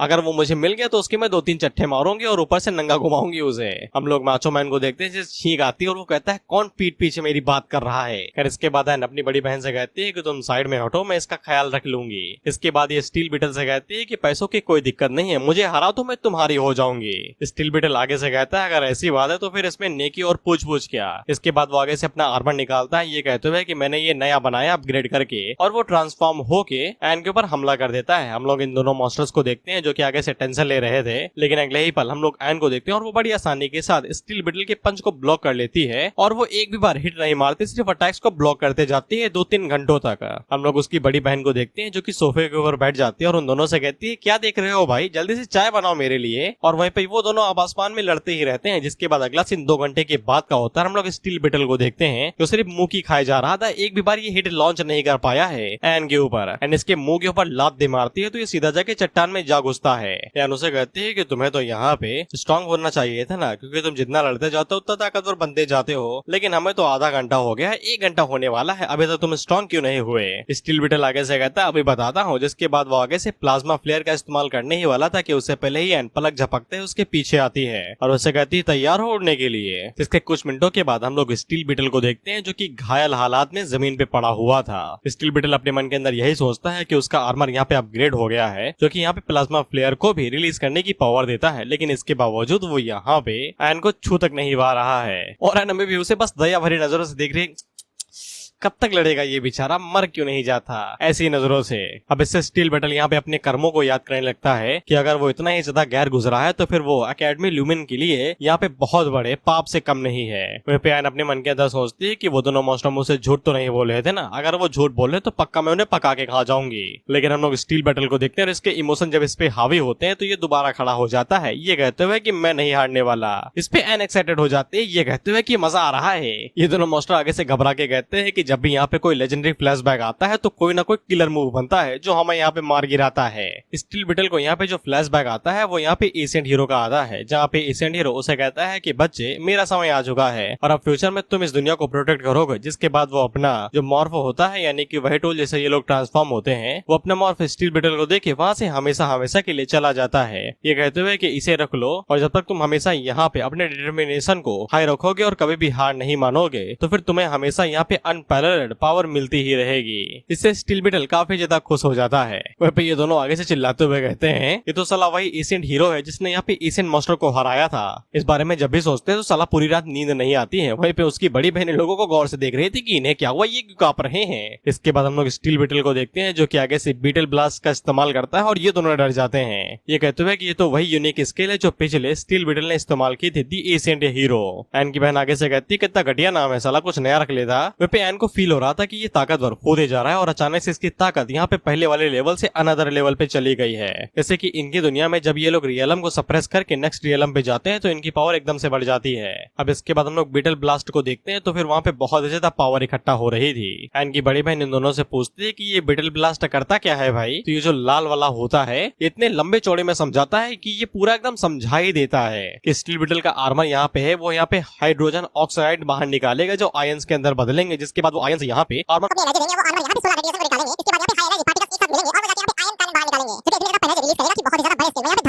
एन की बड़ी बहन आगे से कहती है बहुत ज्यादा लंबा है, छोटे में बताओ। तो दूसरा वाला मास्टर आगे से कहता है कि ये बस एक प्लाज्मा बीम है और कुछ भी नहीं। वहीं हम लोग स्टील बिटल को देखते हैं जो कि जीजान लगा के प्लाज्मा कैनन को इकट्ठा कर रहा था। हम लोग एन को देखते हैं जो कि ये सब कुछ सुन के अपने मन के अंदर सोचती है कि चलो ट्राई करती हूँ। इसके बाद ये खड़ी होकर सोचती है तो पहले तो इसको आइसक्रीम याद आती है क्योंकि पेट पूजा फिर काम दूजा। लेकिन बाद में जब यहाँ पे ये प्लाज्मा कैनन को सोचती है सब कुछ मिला जुला के, तो ये अपने हाथों में प्लाज्मा कैनन बना भी लेती है। ऐसे स्किल की तो मुझे भी जरूरत है क्वेश्चन पेपर में आंसर ढूंढने के लिए। इसके बाद स्टील बिटल आगे से एनर्जी इकट्ठा करता है और एन के ऊपर अपनी प्लाज्मा कैनन छोड़ देता है। ये कहते हैं ये ले। एन आगे से कहती है कि मेरे पास भी है, जिसके बाद वो अपने हाथों से प्लाज्मा कैनन को स्टील बिटल की प्लाज्मा कैनन के साथ टकराती है और वहाँ पे तगड़ा धमाका होता है और लोग दोबारा अपने रंग छोड़ देते हैं। अब ये धमाका कुछ ज्यादा ही बड़ा था, सच में कुछ ज्यादा ही बड़ा था। और इस धमाके की जो महक थी वो यैन को भी आ रही थी। यैन उसके पास आती है और उसे पूछती है कि तुम्हें क्या हुआ। तो यैन उसे बताता है कि दोबारा कुछ जानी पहचानी खुशबू आ रही है, लेकिन 2000 साल हो जाने के बाद मुझे ढंग से याद नहीं है। यैन उससे कहती है 2000 साल कुछ ज्यादा नहीं है। तो यैन आगे से बताता है कि मेरी दुनिया के अंदर जो इमॉर्टल्स हैं वो तो 10,000 सालों तक जिंदा रहते हैं, मैं तो फिर भी 2000 साल जिंदा हूँ, मैं तो उनके सामने छोटा सा बच्चा हूँ। यैन उससे कहती है ठीक है चलो हम लोग खाना खा लेते हैं। यैन उसे कहता है इमॉर्टल्स को खाने की जरूरत नहीं है। यैन उससे कहती है भाई मुंह में रख लो यार, ना खाओ। यैन उससे पूछता है कि अब हम लोग घर जा सकते हैं, तो लैंड उसे मना कर देती है ये कहते हुए कि चुपचाप खाना खाओ। अब इसके बाद हम लोग रिपोर्टर को देखते हैं और ये दोबारा आग में घी डाल रहा था ये कहते हुए कि जब यहाँ पे विजार्ड एकेडमी और कल्टीवेशन स्कूल आपस में लड़ रहे हैं और वहीं पे उनके रिप्रेजेंटेटिव यहाँ पे आराम से बैठ के खाना खा रहे हैं। यार अपने मन के अंदर सोचता है इसकी जवान में मैं गांठ मार दूंगा। इसके बाद रिपोर्टर हमें आगे बताता है कि यहाँ पे जो मेजर अकेडमी है यानी कि वही अपनी 3 अकेडमी वो धीरे धीरे करके अपने स्कोर्स यहाँ पे सबमिट कर रही है। निंजा अकेडमी के पास यहाँ पे 220 पॉइंट है, सुपर ह्यूमन इंस्टीट्यूट के यहाँ पे 110, वहीं पे विजार्ड अकेडमी के पास 90। लेकिन कल्टीवेशन स्कूल की तरफ से अभी तक कोई भी नहीं आया है अपने पॉइंट्स यहाँ पे सबमिट करने के लिए। और जिस तरीके के हालात अभी यहाँ पे चल रहे हैं ऐसा लगता है कि इमॉर्टल कल्टीवेशन स्कूल ज्यादा देर तक टिक नहीं पाएगा, क्योंकि हम लोग देखते हैं कि जियाओ निंजा लीडर के साथ लगा हुआ था वो उसी के साथ फाइट करे जा रहा है। ये भाई कुत्तों बिल्लियों की तरह लड़ रहे हैं, बस लड़े जा रहे हैं, इनका कोई लेना देना नहीं है। अब इसी बीच हम लोग लैंडमिन को देखते हैं जो बाकी डिसेपल्स के साथ कुछ मॉन्स्टर पकड़ने के लिए आया था, लेकिन वो मॉन्स्टर आगे से हाथ फैला के कहते हैं पैसा दे पैसा। लैंडमिन समझ नहीं पाता है कि ये क्या चीज है, तो वो मॉन्स्टर आगे से कहता है आँख खोल के देखो और सुनो मैं एक फ्री मॉन्स्टर हूँ, अगर तुम मुझे पकड़ना चाहते हो पेट की तरह तो फिर तुम्हें पैसे देने पड़ेंगे। मैं सीधा कहता हूँ पैसे देने पड़ेंगे पैसे। लैंडमिन आगे से 0 का इशारा करते हुए कहता है कि ये अमाउंट कैसा रहेगा, लाखों में इसकी वैल्यू होती है, बस आगे कुछ अक्षर लगा हो। जिस पे इमोशनल लैंडमिन की बेइज्जती करते हुए कहता है कि तुम्हारा स्कूल कुछ ज्यादा ही गरीब नहीं है, मानता हूँ मेरी रैंक कम है लेकिन इसके बावजूद मैं डेमी रैंक आउट का मास्टर हूँ। साला तुमसे अच्छा तो साला निंजा अकेडमी वाले हैं, कम से कम पैसे तो देते हैं। लैंडमिन इस बात को दिल पे ले लेता है और वो आगे से हमला करने ही वाला था कि बाकी डिसेबल उसे रोक लेते हैं। ये कहते हुए भाई कंट्रोल, हमला थोड़ी ना करना है यहाँ पे। लैंडमिन आगे से तलवार निकालने वाला था लेकिन वो मास्टर पहले ही कह देता है कि ध्यान से देख लो, हम लोग सत्यवादी, हम लोग अहिंसा के मार्ग पे चलते हैं, यानी कि लड़ाई दंगा नहीं। और हम लोग एकदम सिविलाइज्ड मास्टर है, यहाँ पे इंसानों के साथ रहते हैं, हाथ ना उठाना नहीं जेल हो जाएगी और चुत्तर पे लठ अलग से पड़ेंगे। ये लोग भी ये पैसे वाली बात देख रहे थे कि ये लोग कितने ज्यादा गरीब हैं, इसलिए लैन यहाँ पे यैन से कहती है कि पैसा ही हमारी दुनिया के अंदर सबसे ज्यादा वैल्यूएबल चीज है। यैन आगे से कहता है कि मेरे पास भी है, जिसके बाद वो अपनी रिंग के अंदर से हजारों टन स्प्लिट स्टोन बाहर निकालता है। ये कहते हुए कि ये मेरे रिंग के अंदर पड़े हुए हैं और मेरे स्मॉल वर्ल्ड के अंदर अभी भी यहाँ पे 1 लाख माइंस पड़ी हुई है जिनको मैंने अभी तक एक्सप्लोर नहीं किया है। लैन आगे से चिल्लाते हुए कहती है हो गए तुम अपनी दुनिया में अमीर, लेकिन हमारी दुनिया में इसकी कोई वैल्यू नहीं है। यैन आगे से कहता है अच्छा, और वो अपने मन के अंदर सोचता है कि इन बेवकूफों को पता भी नहीं है कि ये स्प्लिट स्टोन्स मॉर्टल के लिए कितने ज्यादा कीमती होते हैं, वो अपनी जान दे देते हैं। लैन अभी इन्हें सिर्फ पत्थर मान रही है, लेकिन अगर वो उनकी एनर्जी को एब्जॉर्ब करके खुद की उम्र बढ़ा ले तो वो इसे सोना मानेगी। तुम लोगों को याद होगा कि एक बंदे ने मैंग के ऊपर इल्यूजन का इस्तेमाल किया था, तो मैंग ने जो इल्यूजन देखा था उस बंदे ने भी वो इल्यूजन देखा था और वो इल्यूजन देखने की वजह से उसने अपने मौत के पैगान के ऊपर दस्तखत कर दिए थे और ऊपर से चित्रगुप्त ने भी उसकी टिकट काट दी थी कि ये तो ऊपर ही आने वाला है। इसके अगले ही सीन हम लोग देखते हैं कि वो बंदा अपनी जान बचाते हुए भाग रहा था मैंग से, ये कहते हुए माफ कर दे बहन, मैंने गलती से तेरे ऊपर इल्यूजन मैजिक इस्तेमाल कर लिया, मैं कसम खाता हूँ कि मैं किसी को भी नहीं बताऊंगा कि इस इल्यूजन के अंदर क्या हुआ था, बस मुझे बख्श दे। मैंग उसके पीछे भागते हुए कहती है कि बिल्कुल भी नहीं, आज तो 6 फीट कब्र में जाएगा तब जाके मुझे शांति मिलेगी। वो बेचारा आगे से चिल्लाते हुए कहता है कोई तो मदद करो, ये मुझे मार देगी। वहीं पे हम लोग साउलो को देखते हैं और ये जिस एरिया के अंदर जा रहे थे वो एरिया पूरा खाली था, कोई भी मॉन्स्टर नहीं था वहाँ पे। हम लोग निंजा एकेडमी के लीडर को देखते हैं जो कि आगे से ब्लूटूथ से कहता है कि तुम्हें वो लड़की दिखाई दे रही है, उसके पास भी ना चलना, 2-3 किलोमीटर दूरी रहो उससे। विजार्ड एकेडमी वाले भी अपने लोगों से ये कहते हैं कि उस लड़की से दूरी रहना, वो किसी को भी मार सकती है, हमसे ज्यादा पागल वो है वो। इसके बाद हम लोग एक निंजा एकेडमी के डिसाइपल को देखते हैं जो कि आगे से मॉन्स्टर के साथ डील करने की कोशिश कर रहा था। उसी टाइम पे उसका एक साथी उसे फोन करके बताता है कि साउलो आप ही की तरफ आ रही है, तो इसकी फटके 4 हो जाती है। इसके बाद वो मॉन्स्टर को उठाता है और उसे अपने साथ लेके भागने लगता है। वो मॉन्स्टर उसे कहता है कि हीरो होने के नाते तुम हमारे ऊपर अटैक नहीं कर सकते हो, फॉरबिडन है ये। तो वो निंजा डिसाइपल उसे कहता है यार अटैक नहीं कर रहा, तुम्हारी जान बचा रहा हूँ और साथ ही में अपनी भी। इसके बाद वो उस मॉन्स्टर से कहता है इतने काफी रहेंगे। मॉन्स्टर आगे से कहता है ठीक है डील। इसके बाद वो उसे अपने कार्ड के अंदर सेव कर लेता है। इधर हम लोग साउलो को देखते हैं जो कि इस एरिया के अंदर आती है और इसे महसूस हुआ था कि यहाँ पे कोई तो है, लेकिन तब तक सब कुछ गायब हो चुका था। हमें बताया जाता है कि साउलो सबसे ज्यादा आइसोलेटेड स्टूडेंट है, यानी कि अकेली। इसके बाद हम लोग रिपोर्टर को देखते हैं जो कि हमें आगे से बताता है कि उस मेजर फाइट के बाद में सारे अकेडमी ने देख लिया था कि यहाँ पे इमॉर्टल कल्टीवेशन स्कूल की क्या ताकत है और खासकर साउलो की, इसीलिए बाकी कॉम्पिटिटर उसे दूरी बना के रखे हुए हैं और उसे आइसोलेट कर दे रहे हैं। रिपोर्टर आगे से कहता है कि पिछले साल भी इसी तरीके का सीन उसे देखने को मिला था और इस पूरी चीज को यहाँ पे फॉरएवर अलोन स्ट्रेटेजी कहा जाता है जो कि यहाँ पे निंजा एकेडमी ने बनाई थी सुपर ह्यूमन इंस्टीट्यूट के स्क्वाड लीडर से निपटने के लिए। स्क्वाड लीडर आगे से कहता है कि साला तभी तो मैं कहूँ कि साला पिछले साल मुझे कोई बंदा क्यों नहीं दिखाई दिया। हमें पिछले साल का सीन दिखाया जाता है तो स्क्वाड लीडर घूम ही रहा था, उसे कोई नहीं मिल रहा भाई, मॉन्स्टर तक नहीं। और वो आगे से कहता है मेरे दिल में अभी भी दर्द होता है इस चीज को याद करके। तो उसका दोस्त उसके कंधे के ऊपर हाथ रख के कहता है मैं हूँ ना। रिपोर्टर आगे से कहता है कि अब कंपटीशन को खत्म होने में सिर्फ 3 ही घंटे बचे हैं और कल्टीवेशन स्कूल की हालत बहुत ज्यादा गंभीर है, उन्हें कोई मॉन्स्टर नहीं मिल रहा है गरीब होने की वजह से, और बाकी उनके जो स्टूडेंट है वो सारे लड़ने में ही बिजी हुए हैं, हरामी कहीं के। हम लोग जिहा और निंजा लीडर को देखते हैं और ये अभी भी लड़े ही जा रहे हैं, बस कुछ हो नहीं रहा, बस शॉट उधर उधर लड़ रही है, बस कुछ नहीं इनका। इधर हम लोग जिहाओ को देखते हैं जो अभी भी उन्हें कन्विंस करने की कोशिश कर रहा था, लेकिन मॉन्स्टर टिके हुए थे कि पहले पैसा फिर आगे कोई बात होगी। इसके बाद जिहाओ उस टाइमर की तरफ देखता है तो सिर्फ 3 ही मिनट बचे थे और वो आगे से चीखते हुए कहता है कि यार हम लोग क्या करें, हम लोग हारने वाले हैं। साउलो अभी भी यहाँ पे फॉरएवर अलोन स्ट्रेटेजी के अंदर फंसी हुई थी और मैंग कुछ गंदी चीजों के नामो निशान मिटाने के लिए किसी के पीछे पड़ी हुई थी। हम लोग सुपर ह्यूमन स्क्वाड के लीडर को देखते हैं जो कि आगे से कहता है कि ये कल्टीवेटर्स हारने ही वाले हैं, सभी मॉन्स्टर को यहाँ पे बाकी एकेडमिस्ट ने पकड़ लिया है। लेकिन उसी टाइम पे हम लोग देखते हैं रिपोर्टर आगे से पीछे से चीखते हुए कहता है कि कल्टीवेशन स्कूल ने यहाँ पे 130 पॉइंट जीत लिए हैं। इस पे सभी कैंडिडेट पीछे मुड़ के देख के कहते हैं नॉनी ये क्या हुआ। सभी लोग आगे से कहते हैं कि ऐसा कैसे हो सकता है, हमने तो सारे मॉन्स्टर गली से ही मिटा दिए थे। रिपोर्टर आगे से इन्फॉर्मेशन कंफर्म करते हुए कहता है कि ये जो इन्फॉर्मेशन हमें दी गई है पक्का लेजेंड क्लास की इन्फॉर्मेशन है। और हम लोग चंगो मंगो को देखते हैं और ये है इस मैच के MVP।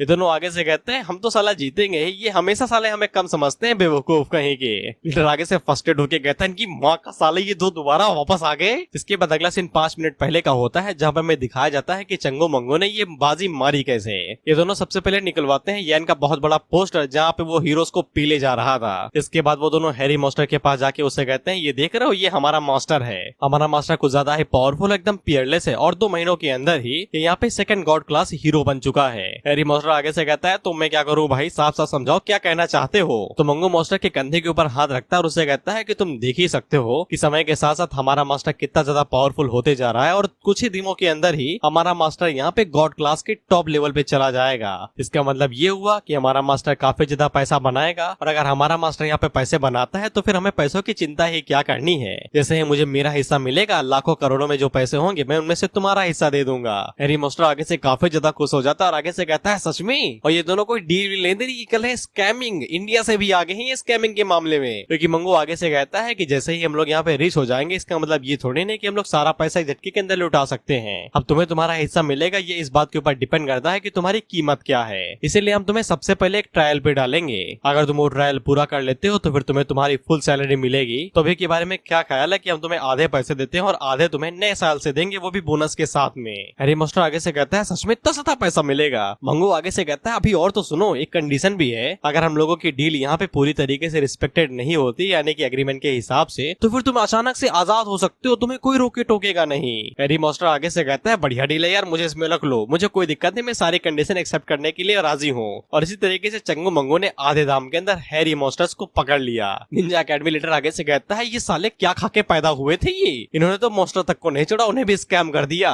वेबलाइन यहां से कहती है ऐसा लगता है कि तुम्हारी जो इमेज है वो पूरी तरीके से वर्थलेस होने वाली है इससे पहले कि वो बने। और यैन से कोई घंटा फर्क नहीं पड़ता। इधर हम लोग जिहाओ को देखते हैं जो कि चंगो मंगो से कहता है यार तुम हमेशा से ही जीनियस थे, रिस्पेक्ट है हमारे लिए तुम्हारे दिल के अंदर। इसके बाद सेकंड हाफ पूरा हो जाता है और चंगो मंगो की इस स्कैमिंग मेथड की वजह से इमोर्टल कल्टीवेशन को यहाँ पे नया तरीका मिल चुका था मॉन्स्टर पकड़ने का। मतलब ये तरीका 2 कौड़ी का था लेकिन इसके बावजूद रिजल्ट अच्छे दे रहा था, इसलिए हर कोई यहाँ पे इसी टेक्निक का यूज कर रहा था। वो भी मैंग जिस बंदे के पीछे भाग रहे थे उसने उसे मार के लटका दिया था जीसस की तरह, क्योंकि यहाँ पे बाकी अकेडमी पूरी तरीके से इमोर्टल अकेडमी के साथ भेंट तो सकती नहीं थी, इसीलिए वो सारा फोकस यहाँ पे मॉन्स्टर इकट्ठा करने पे ही लगी हुई थी पैसे फूक के। और जैसे जैसे कॉम्पिटिशन बढ़ते जा रहा था वैसे वैसे इसका स्केल पागलपन के लेवल पे और ज्यादा बढ़ते जा रहा था, क्योंकि यही सही टाइम था जीत के लिए। इधर हम लोग चंगो मंगो को देखते हैं और इन लोगों ने यहाँ पे डॉ ऑफ द ब्रिक यानी ईंट के दाव का इस्तेमाल करना शुरू कर दिया था। ये जो आ रहा था उसे पेलते जा रहे थे, जो मिल रहा था उसे पेलते जा रहे थे। ईंट कढ़ाई जो आ रहा सब लगे हुए हैं। ये तुम्हें लगता है कि कोई इनके ऑरा का मैच भी कर सकता है? इनका ऑरा इन्फिनाइट में है इस समय, और ये यहीं पे नहीं रुकते, आगे भी कुछ कारनामे करते हैं। खैर जब ये कंपटीशन ऐसे चल ही रहा था तो फिर हम उस कंपटीशन के ऊपर यूएफओ को देखते हैं जहाँ पे हमारे किंग्स ऑफ किंग यानी कि मॉन्स्टर किंग्स थे और इनके हाथों में स्पिरिचुअल वेपन्स, और ये चारों आगे से कहते हैं कि चलो भाई बदला लेने का समय आ चुका है। इसके बाद ये सभी एक साथ इकट्ठा होते हैं और बात करते हुए कहते हैं कि सब कुछ तो अच्छा गया ना, हम लोगों ने काफी सारे मॉन्स्टर्स को पकड़ लिया है। लेकिन उसी टाइम पे सोलो को कुछ अजीब सा महसूस होता है। उसने नोटिस किया कि यहाँ पे सिर्फ डेमी गॉड रैंक के ही मॉन्स्टर दिखाई दे रहे हैं, अभी तक उन्हें एक भी यहाँ पे गॉड क्लास रैंक का मॉन्स्टर नहीं दिखाई दिया है। और तुम्हें तो पता ही है कि सोलो की बुद्धि कितनी ज्यादा तेज है, इसलिए वो चंगो मंगो को अपने पास बुलाती है। ये दोनों आगे कहते हैं यस मैम। तो सोलो इन लोगों को मैप और झंडे देते हुए कहती है कि इन्हें यहाँ उस जगह पे लगा दो जहाँ पे मैंने निशान लगाया है। ये दोनों आगे से सैल्यूट मारते हुए कहते हैं यस मैम। जिहाओ सोलो से पूछता है क्या उसे ऐसा लगता है कि मॉन्स्टर यहाँ पे कुछ प्लॉट कर रहे हैं। सोलो कहती है कि उसे पूरा यकीन तो नहीं है लेकिन वो लोग यहाँ पे केयरफुल रहना चाहिए। मैंग भी आगे से कहती है कि उसे भी कुछ अजीब महसूस हो रहा है, उन लोगों को यहाँ पे अब थोड़ा सावधान रहना चाहिए और मॉन्स्टर कलेक्ट करना छोड़ देना चाहिए। मैंग सोलो से पूछती है कि तुम अरे की तैयारी कर रही हो क्या, कौन सी टाइप की अरे है? तो सोलो आगे से बताती है कि ये हाफ स्टेप फाउंडेशन एस्टेब्लिशमेंट अरे है, जिससे मैं यहाँ पे फाउंडेशन एस्टेब्लिशमेंट के हाफ रियलम पे पहुंच जाऊंगी। ये दोनों आगे से कहते हैं कि चिंता ना करो, हमें भी इसी चीज में गिनो, हम भी तुम्हारी मदद करेंगे। इस पे सोलो उन दोनों से कहती है जाओ और जाके तुम झंडे लगाना शुरू कर दो। तो ये दोनों भागते हुए निकल जाते हैं झंडे लगाने के लिए। वही पे सोलो अपने मन के अंदर यही सोचती है कि वो बस ओवर थिंक कर रही हो, ये सच्चाई ना हो। अब इसके बाद हम लोग यूएफओ को देखते हैं जो कि यू टर्न मारना चाहता था क्योंकि इन लोगों की नजर यान के ऊपर पड़ गई थी। ये आगे से कांपते हुए कहते हैं कि वो काले लिबास में मुंडा कौन है, जिसपे किंग आगे से बताता है कि वो भी हाल ही में यहाँ पे आया है लेकिन काफी ज्यादा पावर दिखा के वो बहुत जल्द ही प्रमोट हो गया है। अब वो एक नया गॉड क्लास का सुपर हीरो है, मुझे उसका नाम नहीं पता है। तो ये आगे से कहता है कि हमें इसकी आइडेंटिटी के बारे में पता लगाना पड़ेगा। वो एनर्जी बॉल काफी ज्यादा बड़ी थी और उसके अंदर इमेंस अमाउंट में एनर्जी थी, लेकिन इसके बावजूद बस इसने एक पलक झपकते ही हाथ में मुट्ठी बंद करके उस बॉल को गायब कर दिया।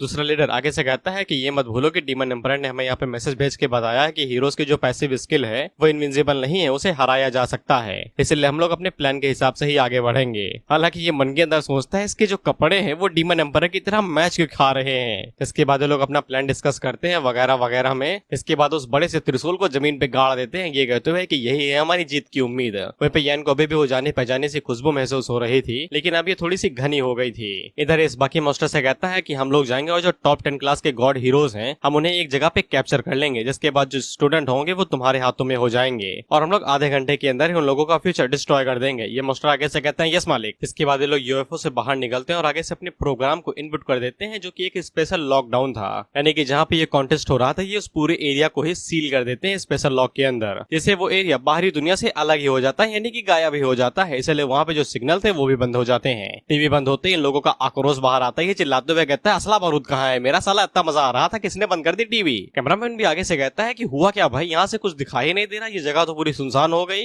इस आगे से कहता है कि जल्दी हीरोज के ऊपर इसका इस्तेमाल करो, इससे पहले कि उन लोगों को इस बारे में कुछ पता चले। तो फिर दूसरा मास्टर आगे बढ़ता है जो कि आगे से अपने स्पेस लॉक प्रोग्राम का इस्तेमाल करता है। इससे जो हीरोज होते हैं वो अलग अलग डायमेंशन के अंदर चले जाते हैं, यानी कि एस्ट्रोमैन अगर अपने पिलर के ऊपर खड़ा है तो वो अपने पिलर के अंदर ही कैद रहेगा। वहीं पे हम लोग यान को जाते हैं और अब जाके इसे पता चलता है कि ये खुशबू किसकी थी, ये ग्रेट डीमन ट्रांसफॉर्मेशन की थी। हम देखते हैं कि ये दोनों भी स्पेस के अंदर खिंचते हुए जा रहे थे और लाइन आगे से कहती है कि तुम किस बारे में बात कर रहे हो। इसके बाद ये लोग यहाँ से गायब हो जाते हैं। ये तीनों डिसाइपल उसे देख ही रहे थे कि उसी टाइम पे लैंडमैन कहता है कि उधर देखो। तो हम लोग देखते हैं कि ये चारों डीमन उस असला बारूद को कंधे पे लादे हुए सीटी बजाते हुए आ रहे थे और उसे जमीन के ऊपर गाड़ के अपने पास से मैनुअल निकाल के कहते हैं कि क्या करना है भाई बताओ जरा। सबसे पहले अपने हाथों की नस काटनी, जिसके बाद खून को इन औजारों के ऊपर लगाना और स्पिरिट को समन करना है। जब ये चारों मिलकर ऐसा करते हैं तो फिर वहाँ पे ये लोग सक्सेसफुली एक डीमन स्पिरिट को समन कर लेते हैं जो कि टाइगर शेप में थी। ये सभी लोग आगे से कहते हैं कि ये क्या हो रहा है भाई, आसमान के अंदर धुआं कहाँ से आ रहा है। इसके बाद जब ये सभी अपना मुंह उठा के ऊपर देखते हैं तो फिर उन्हें दिखाई देता है डीमन स्पिरिट,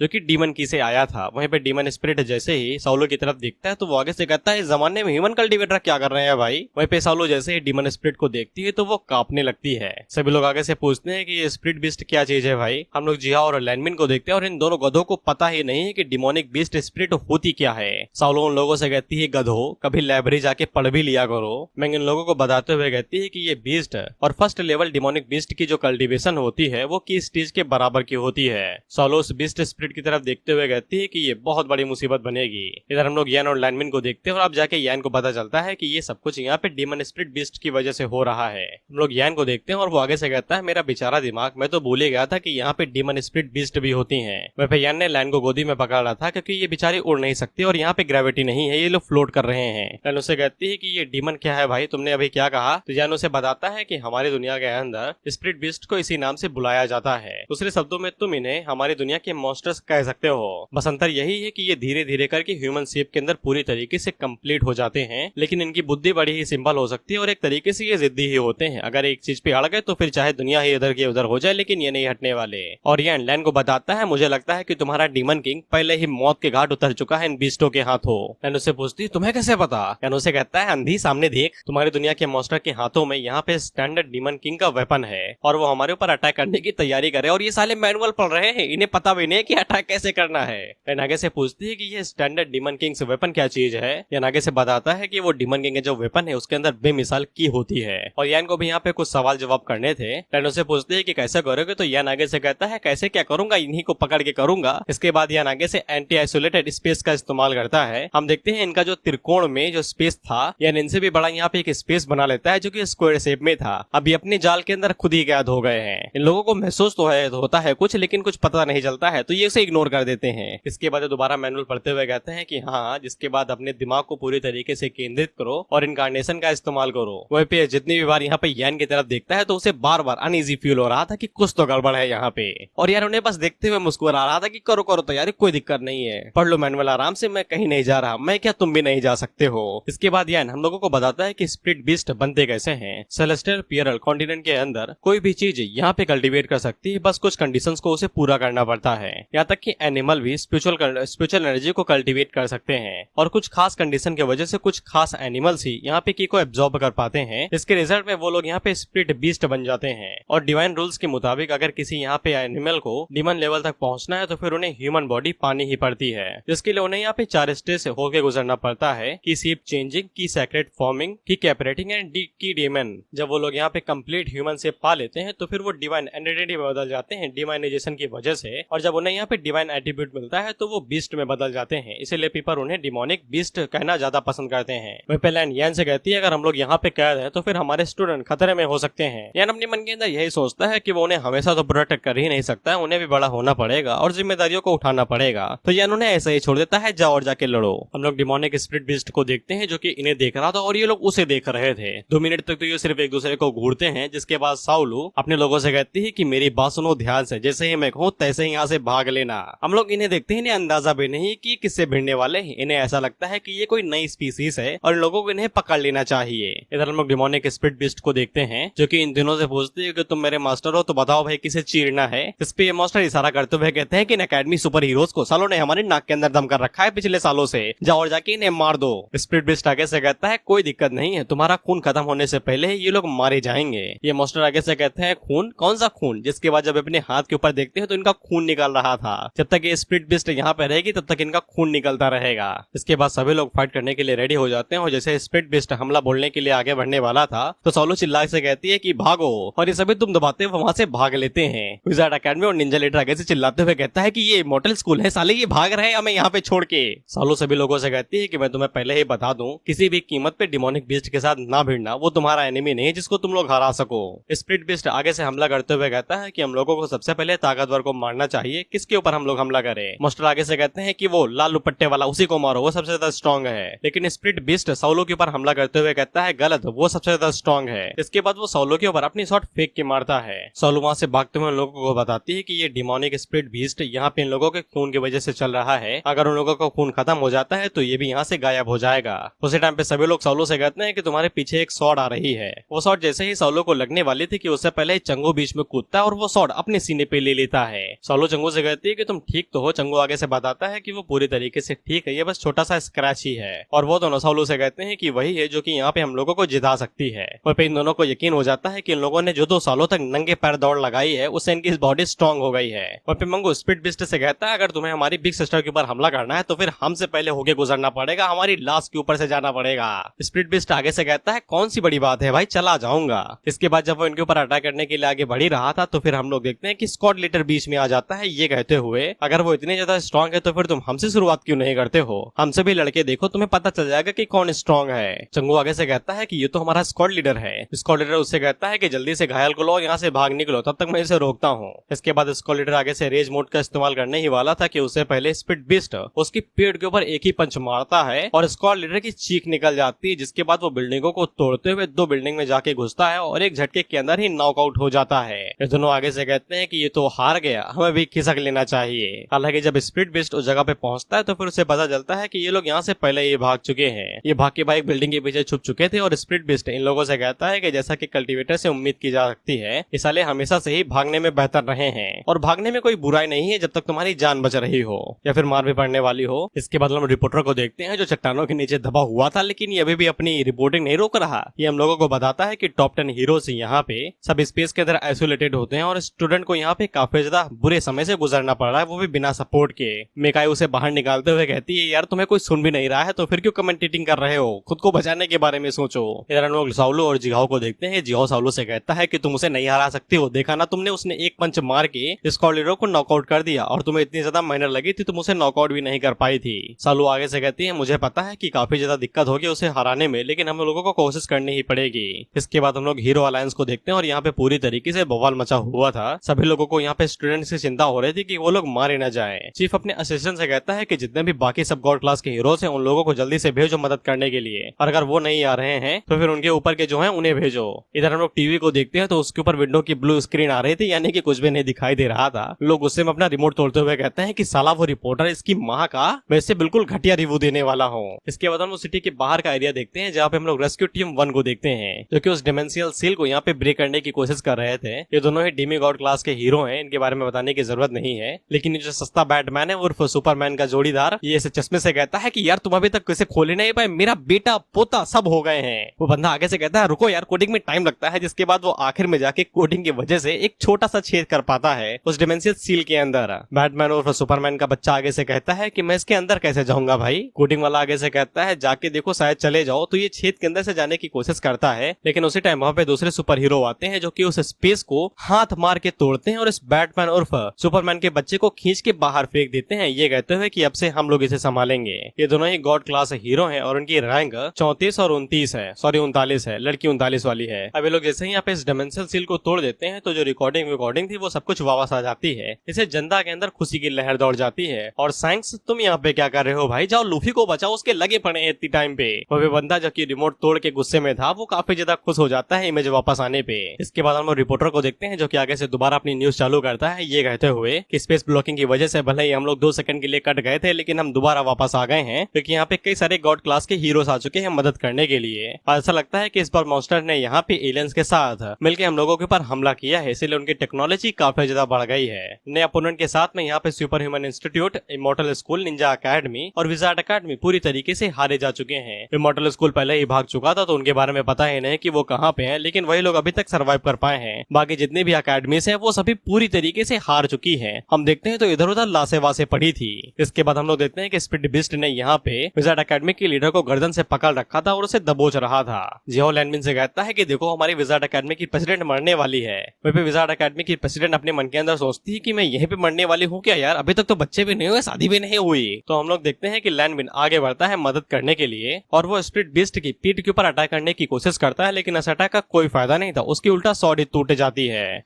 बीस्ट स्पिरिट लैंडमिन से कहता है कि चलो कम से कम अपनी शकल तो दिखाए, जिसके बाद वो विजार्ड एकेडमी की प्रेसिडेंट उसकी तरफ फेंक के मारता है, जिससे ये दोनों ही दूर जाके बिल्डिंग में जा घुसते हैं। हम लोग देखते हैं कि विजार्ड प्रेसिडेंट को कुछ भी नहीं हुआ था, बस लैंडमिन के हाथ गलत जगह पे अटक गए थे, तो वो पीछे मुड़ के घुसा मारने ही वाली थी, लेकिन लैंडमिन पहले से ही मरा हुआ था तो जरूरत नहीं थी। सभी लोग यहाँ पे नए मॉन्स्टर स्पीसीज के बारे में बात करने लगते हैं कि ये तो कुछ ज्यादा ही स्ट्रॉन्ग है। इसके बाद हम लोग बीस्ट स्पिरिट को देखते हैं जो कि अपनी स्वॉर्ड को वापस बुलाता है और लोगों से कहता है भागो नहीं तो मौत आएगी तुम्हें। जिसके बाद वो एक स्लैश मारता है और तेजी के साथ दोबारा लैंडमिन और विजार्ड के ऊपर हमला करने के लिए आगे बढ़ता है, लेकिन उससे पहले ही कोई उसकी तरफ बड़ी सी चट्टान फेंक के मारता है, जिससे बीस्ट स्पिरिट भी हैरान हो जाती है कि ये क्या हुआ। जिसके बाद वो सीधा एक बिल्डिंग में जा घुसता है। हम देखते हैं कि ये अटैक करने वाला और कोई नहीं, हमारा 34वें रैंक का गॉड क्लास हीरो था द ब्लैक गोल्ड, और इसका जो फीमेल वाला वर्जन है उसका नाम है platinum woman. Black gold platinum woman से कहता है कि तुम जाके स्टूडेंट को हील करो, तब तक मैं इसे संभालता हूँ। हम लोग बाकी लोगों को देखते हैं और मैंग आगे से कहती है अगर ये लोग यहाँ पे मदद करने के लिए आ चुके हैं तो फिर हमें यहाँ से निकलना चाहिए घायल को लेके, लेकिन साउलू आगे से कहते हैं कि नहीं, हम लोग यहाँ पे प्लान पे ही टिके रहेंगे। जिसके बाद वो फॉर्मेशन को एक्टिवेट करती है और अपना कोट निकाल के साइड में फेंक देती है। इसके बाद साउलू जब वहाँ पे फॉर्मेशन को एक्टिवेट करती है तो उसके अंदर से लाजवाब एनर्जी बाहर निकलती है। जिहाओ चंगुमंगो से पूछता है कि तुमने झंडे सही से लगाए थे ना। चंगुमंगो आगे से कहते हैं माँ कसम सही से लगाए थे। साउलू उन लोगों से कहती है कि मैं यहाँ पे की फॉर्मेशन की आग की तरह काम कर रही हूँ, लेकिन मैं जैसे ही यहाँ से निकलूंगी तो फिर तुम लोगों को सब कुछ हैंडल करना है। जो लोग यहाँ पे की रिफाइनिंग तक पहुंच चुके हैं वो साउथ वेस्ट की तरफ जाएं और फॉर्मेशन के अंदर अपनी की को फ्यूज करें, और जो लोग नहीं पहुंचे हैं वो यहाँ से तुरंत भाग जाएं और छुपे छुपे छुप के रहें। मैंने यहाँ पे की फॉर्मेशन की आई बनने का फैसला इसलिए लिया है क्योंकि भले ही यहाँ पे आई फॉर्मेशन के लिए सबसे कमजोर कड़ी है, लेकिन वहीं पे ही सबसे ज्यादा स्पिरिचुअल पावर रिलीज होती है। इसीलिए साउलू यहाँ पे सबसे ज्यादा पावर को गेन करेगी और स्ट्रॉन्ग रहेगी। खैर इसके बाद ये सभी लोग अपने प्लान के हिसाब से अपने अपने काम पे चले जाते हैं और हम लोग देखते हैं कि बीस्ट स्पिरिट उस बड़ी सी चट्टान को टुकड़ों में निकालते हुए वहां से बाहर निकलती है, जिसको देख के ब्लैक गोल्ड आगे से कहता है कि ये पहली बार है कि किसी मॉन्स्टर ने सरेंडर नहीं किया मेरे अटैक के बाद में। और वो बीस्ट स्पिरिट से कहता है कि खुद को उड़ो नहीं, मैं कोई स्टूडेंट नहीं हूँ, तुमसे ज्यादा ही स्ट्रांग होऊंगा। बीस्ट स्पिरिट यहाँ पे ब्लैक गोल्ड को डेथ स्टेयर से देखता है, यानी कि मौत की निगाहों से। हम लोग इंसानों को देखते हैं तो ये एक्साइटेड हो रहे थे, इन्हें ऐसा लग रहा था कि ब्लैक गोल्ड यहाँ पे जीत ही जाएगा बीस्ट स्पिरिट के सामने। वहीं पे हम लोग एक टकलू को देखते हैं जो कि चिल्ला चिल्ला के कह रहा था कि इसकी पुंड छीट देना। ये मॉन्स्टर आगे से कहते हैं कि साला खून हम लोग बहा रहे हैं लेकिन इनका क्यों जल रहा है। इसके बाद हम लोग स्पिरिट बीस्ट को देखते हैं जो कि आगे से डेमोनिक सॉर्ड आर्ट्स का इस्तेमाल करता है और वो अपनी सॉर्ड को समन करके वहाँ पे सोल्डरिंग ब्लेड का इस्तेमाल करता है और उसे ब्लैक गोल्ड की तरफ फुल स्पीड से फेंकता है। सॉर्ड इतनी तेज से जाती है कि ब्लैक गोल्ड को पता ही नहीं चलता है कि कब वो उसके सीने के अंदर छेद करके पार निकल गई। इससे ब्लैक गोल्ड वहीं पे ही नॉकआउट हो जाता है और दोबारा उसका साइज छोटा हो जाता है। स्पिरिट बीस्ट उसे कहता है कि बड़ा आया, मुझे बिल्ली बुलाने वाला। वहीं पे मॉन्स्टर को देखते हैं तो ये खुश हो गए थे, ये कहते हुए कि बड़े आए हमें लूजर कहने वाले। हम लोग अलायंस को देखते हैं तो यहाँ पे पूरी तरीके से इमारत ही हिल गई थी क्योंकि बाकी गॉड क्लास के हीरो है नहीं और ऊपर से ब्लैक गोल्ड यहाँ पे हारा जा चुका है। वहीं पे जो अभी यहाँ पे ब्लैक गोल्ड के लिए चीयर कर रहे थे इनकी आंखें बाहर आ जाती हैं, यही सोचते हुए कि ये कैसा मॉन्स्टर है भाई, कितना ज्यादा स्ट्रॉन्ग है ये। वहीं पे स्पिरिट बीस्ट जैसे ही देखता है कि प्लैटिनम वुमन यहाँ पे ब्लैक गोल्ड को हिल करने की कोशिश कर रही है तो वो उनके ऊपर अटैक करने के लिए आगे बढ़ जाता है, ये कहते हुए कि सोचना भी नहीं। लेकिन उसी पल हम लोग साउलू को देखते हैं जो कि एक्टिवेट करती है अपनी फॉर्मेशन को और वो स्पिरिट बीस्ट के ऊपर हमला बोल देती है। साउलू ऊपर जाके उसके ऊपर यहाँ पे full powered foundation establishment slash का इस्तेमाल करती है और एक जोरदार स्लैश स्पिरिट बीस्ट के मुंह के ऊपर दे मारती है। इससे तो 2 सेकंड के लिए स्पिरिट बीस्ट की भी फट जाती है और हम लोग देखते हैं कि ये स्लैश कुछ ज्यादा ही स्ट्रॉन्ग था, इसलिए ये सिटी को 2 हिस्सों में काट देता है। सभी लोगों का इसे मुंह खुल जाता है। ऑडियंस आगे से कहती है मम्मी मेरा घर है वहाँ पे PS5 भी पड़ा है मेरा वहाँ। हम लोग देखते हैं कि ये अटैक कुछ ज्यादा ही बड़ा था, इसलिए पूरी धरती को ही 20 से 2 हिस्सों में काट देता है। रिपोर्टर आगे से कहता है कि ऐसी चीजें अब देखने की आदत पड़ती जा रही है। जिया और लैंडमिन आगे से कहते हैं कि यही स्ट्रेंथ होती है क्या फाउंडेशन एस्टेब्लिशमेंट रियलम की पूरी सिटी यहाँ पे केक की तरह 2 हिस्सों में कट जाए। कहा था कि साउलू भी हैरान हो जाती है इतनी ज्यादा डेवास्टेटिंग पावर को देख के, यानी कि भयंकर। लेकिन हम लोग स्पिरिट बीस्ट को देखते हैं जो अभी भी मरा नहीं था। साउलू उसे कहती है कि तुम मरे नहीं भाई। इस पे डिमोनिक बीस्ट आगे से कहता है कि बॉर्नवीटा पी के आया हूँ मैं, ऐसे कैसे मर जाऊंगा, पी के मिले चीते की रफ्तार। इसके बाद डिमोनिक बीस्ट साउलू से कहता है ऐसा लगता है कि अब सीरियस होने का टाइम आ चुका है। साउलू उसे कहती है मैं नहीं डरती। तो डिमोनिक बीस्ट कहता है कि पहले क्यों भाग रही थी भाई, जब तुम यहाँ पे फाउंडेशन एस्टेब्लिशमेंट रियलम पे नहीं पहुंचे थी, तुम भी उन घटिया कल्टिवेटर्स की तरह ही हो। साउलू आगे से कहती है shut the fuck up, fight with me. इसके बाद अगला से नॉर्थ साइड का होता है जहाँ पे अम्यूजमेंट पार्क था और जहाँ पे एन और स्टील बिटल फाइट कर रहे थे। जब तक ये लोग वहाँ पे पहुंचते हैं तो अम्यूजमेंट पार्क बचा नहीं था, सिर्फ जगह ही बची थी। हालांकि उस धमाके की वजह से वहाँ पे बहुत बड़ा गड्ढा हो गया था, बहुत बड़ा। ये दोनों गड्ढे के अंदर झांकते हुए कहते हैं कि ये गड्ढा किसने बनाया हुआ है, लेकिन तभी इन्हें दिखाई देता है कि नीचे कोई मरा पड़ा है। इसीलिए खिसकते हुए नीचे जाते हैं तो नीचे हमारा स्टील बिटल था जो जिंदा बच गया था। वहीं पे स्टील बिटल को यकीन नहीं हो रहा था कि वो हार चुका था, लेकिन इसे पता था कि ये हारा जा चुका है। ये दोनों स्टील बीटल से पूछते हैं कि तुम यहाँ पे क्या कर रहे हो, तुम ठीक तो हो ना। स्टील बीटल आगे से कहता है कि मैं ठीक हूँ। वो दोनों पूछते हैं क्या तुम किसी डीमन किंग के साथ फाइट करे थे क्या यहाँ पे, या फिर किसी मॉन्स्टर किंग के साथ। स्टील बीटल उन्हें बताता है कि वो उनमें से कोई भी नहीं थे, साले वो बहुत ही ज्यादा स्ट्रॉन्ग थे, किसी भी मॉन्स्टर किंग के मुकाबले बहुत ही ज्यादा स्ट्रॉन्ग। इससे ये दोनों काफी ज्यादा खुश हो जाते हैं क्योंकि इन्हें ऐसा लगता है कि वो कोई नई ब्रीड होगी और वो उनकी किंग होगी जिसके साथ साउलो अभी भिड़ रही है। तो ये सोचते हैं अगर ये टीम अप कर लेंगे तो फिर उसे हरा सकते हैं, इसलिए ये उड़ते हुए जाने लगते हैं। लेकिन तभी इन्हें याद आता है कि वो लोग स्टील बीटल को पीछे छोड़ रहे हैं। इसके बाद ये स्टील बीटल को भी इनवाइट करना चाहते थे, लेकिन वो पहले ही कह देता है कि आई एम आउट, मुझे ना जोड़ो इसमें, तुम्हें जानना है तुम जाओ, गुड लक। इस पे ये दोनों हैरान होकर स्टील बीटल की तरफ देखते हैं और उससे कहते हैं कैसी बातें कर रहे हो भाई। स्टील बीटल उनसे कहता है मुझे माफ करो भाई, मुझे इसमें ना घसीटो, मैं बस यहाँ से घर जाना चाहता हूँ, अगर तुम्हें लड़ाई करनी है तो तुम जा सकते हो। और वो मन के अंदर सोचता है कि अब इस दुनिया में कभी भी शांति और अमन नहीं आ पाएगा। हम लोग देखते हैं कि एन, सॉरी, इस जो बड़ी वाली बहन है जिसकी चुटियां नहीं है उसका नाम एन है और इस छोटी वाली का नाम लिंगलिंग है। एन लिंगलिंग से पूछती है कि तुमने उसे मारा क्यों नहीं। लिंगलिंग बताती है कि वो थोड़ा हैंडसम था, इसलिए मैंने सोचा अगर जिंदा छोड़ दूंगी तो कोई दिक्कत नहीं है। इन दोनों मॉन्स्टर को जैसे ही ये वाली बात सुनाई देती है तो ये मेकअप निकाल लेते हैं और साफ सूफ करते हुए कहते हैं कि हमें सावधान रहना चाहिए। इसके बाद लिंगलिंग इन दोनों की तरफ मुड़ के देखती है तो ये पहले ही घबरा जाते हैं और आगे से कहते हैं हम कसम खा के कहते हैं कि हम बदसूरत नहीं है, खूबसूरत है हम। लिंगलिंग लोगों से कहती है मैं ये नहीं कह रहा हूँ, मैं बस तुमसे ये पूछना चाहती हूँ कि तुम्हारी दुनिया के अंदर क्या इस तरीके के बंदे हैं जो ऐसे कपड़े पहनते हैं। ये बस इमोर्टल वाले कपड़े ही थे। जिसपे मॉन्स्टर आगे से सुपर ह्यूमन कॉस्ट्यूम वाले कपड़े दिखाते हुए कहते हैं नहीं नहीं ये ऐसे कपड़े पहनते हैं साले। जिसपे लिंगलिंग आगे से खुश होते हुए कहती है तो फिर इस दुनिया के अंदर कोई भी नहीं है जो हमें हरा सके। ये दोनों लिंगलिंग से पूछते हैं कि ये कौन इंसान था जिसकी फोटो आपने हमें दिखाई। लिंगलिंग आगे से बताती है हमारा जानी दुश्मन। इसके बाद आगे से कहती है कि चलो चलते हैं। ये लोग पूछते हैं कहाँ पे भाई, तो ये दोनों बहनें आगे से कहती हैं तुम्हारी दुनिया को अपना गुलाम बनाने और ये भी चेक करने के लिए तुम लोगों की किंग से कैसे फाइट कर रहे हैं, कहीं मार तो नहीं खा रहे हैं या फिर किसी लोगों को मार तो नहीं दिया। ये दोनों आगे से घबराते हुए कहते हैं कि ये कहाँ जा रहे हैं भाई, मौत के मुंह में। मैं ये बात लिख के देता हूँ कि ये खाना खाएं या ना खाएं लेकिन मेकअप जरूर करेंगे डेली। इधर हम लोग साउलो और स्प्लिट बिस्ट को देखते हैं जो कि आपस में भिड़े जा रहे थे। ये दोनों एक दूसरे को बराबर की टक्कर दे रहे थे। वहाँ पे सभी लोग हैरान होते हुए कहते हैं व्हाट द फक, क्या है ये। स्काउट लीडर और निंजा लीडर आगे से कहते हैं यार यू किडिंग मी। हम लोग साउलो और स्प्लिट बिस्ट को देखते हैं जहाँ पे अब साउलो धीरे धीरे करके भारी पड़ने लगी थी। सभी लोग आपस में बात करते हुए कहते हैं कि इसने स्टेरॉइड लिए हैं क्या या फिर क्रेटिन पी के आई है। ये कम से कम टॉप 10 गॉड क्लास हीरो से ज्यादा पावरफुल है। इन लोगों के पीछे हम लोग लिंगलिंग और एन को देखते हैं और साथ ही में दोनों मॉन्स्टर्स को भी, और ये भी सिटी के अंदर आ गए थे। हम लोग साउलो को देखते हैं और इसकी पावर लगातार बढ़ते हुए जा रही है और यहाँ पे बिल्कुल रामपेज मच चुका है। हीरोज और मॉन्स्टर की जगह पे अब हीरोज और कल्टीवेटर फाइट कर रहे हैं, वो भी कल्टीवेटर्स के बीच में डिमोनिक कल्टीवेटर्स के साथ में। हम लोग एक नजर साउलो की तरफ देखते हैं तो उसकी हमें कल्टीवेशन बताई जाती है फाउंडेशन एस्टेब्लिशमेंट रियलम। इसके बाद हम डिमोनिक बिस्ट की तरफ देखते हैं तो उसकी भी कल्टीवेशन बताई जाती है कि ब्लड ट्रांसफॉर्मेशन रियलम। इनका नाम अलग है लेकिन पावर एक बराबर ही है। हम लोग साउलो को देखते हैं जो लगातार पावरफुल होते जा रहे थे, इसीलिए वो डिमोनिक बिस्ट के मुंह के ऊपर एक जोरदार घूंसा मारती है। डिमोनिक बिस्ट नीचे जा पाता कि उससे पहले ही साउलो उसे नीचे जाती है और उसके मुंह के ऊपर एक जोरदार किक मारती है। इससे स्प्लिट बिस्ट नीचे पहुंचता उससे पहले ही साउलो नीचे जाती है और उसके मुंह के ऊपर एक और लात मारती है और वो सीधा बिल्डिंग में जा घुसता है। इससे डिमोनिक बिस्ट बिल्डिंगों को तोड़ते हुए स्पेस में आ जाता है और वो साउलो से कहता है ये मत सोचना कि तुम इस फॉर्मेशन के ऊपर हमेशा टिकी रहोगे। लेकिन जब वो नीचे देखता है तो साउलो वहाँ पे नहीं थी और हम लोग देखते हैं कि साउलो स्पेस में चली गई थी और ऑफ कोर्स यहाँ पे ऑक्सीजन नहीं थी तो उसने सांस रोक ली थी बिल्कुल साइदामा के तरीके। इसके बाद वो अपने दोनों हाथों को ऊपर करती है और वहाँ पे बनाती है न्यूक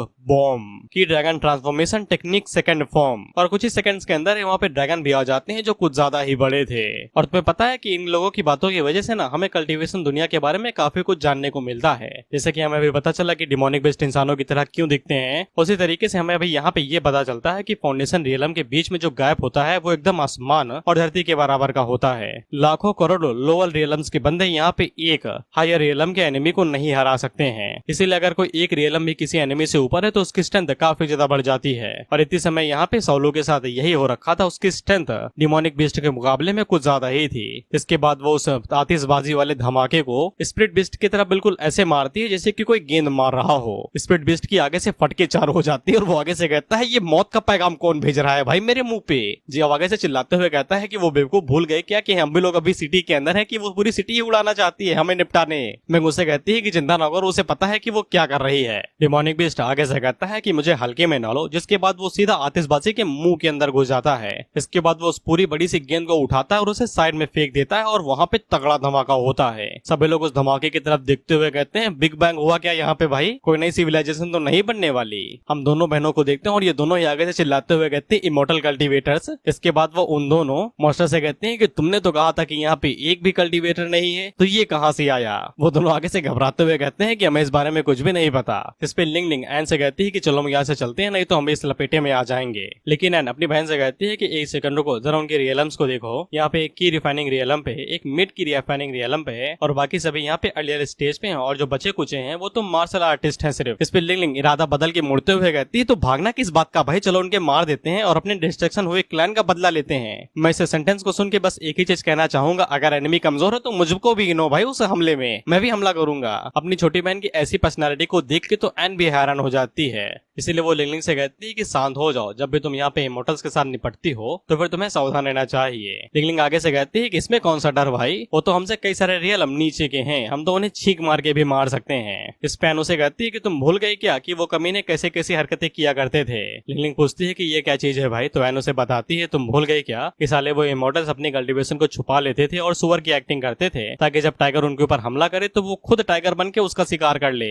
इसीलिए वो यहाँ पे एक्टिंग भी कर सकती है अपनी कल्टीवेशन छुपा के, और जैसे ही तुम उसके ऊपर अटैक करने के लिए जाओगी तो वो आखिरी मौके पे तुम्हें मार देगी। लिंग लिंग आगे से कहती है कि साला ये इमोर्टल्स हमेशा से ही कमीने और हरामी हुआ करते थे, ये हमेशा दोहरा खेलते थे। खैर वो आतिशबाजी जहाँ हुई थी वहाँ पे बहुत बड़ी गोभी बन गई थी, यहाँ तक कि इतनी दूर धमाका होने के बावजूद डिमोनिक बीस्ट हिले जा रहा था। सभी लोग आगे से कहते हैं कि इतनी दूर पे धमाका होने के बावजूद ये हिले जा रहा है। विजार्ड एकेडमी वाले आगे से कहते हैं कि इस धमाके के अंदर कम से कम 160 मिलियन किलो बारूद होगा ही होगा।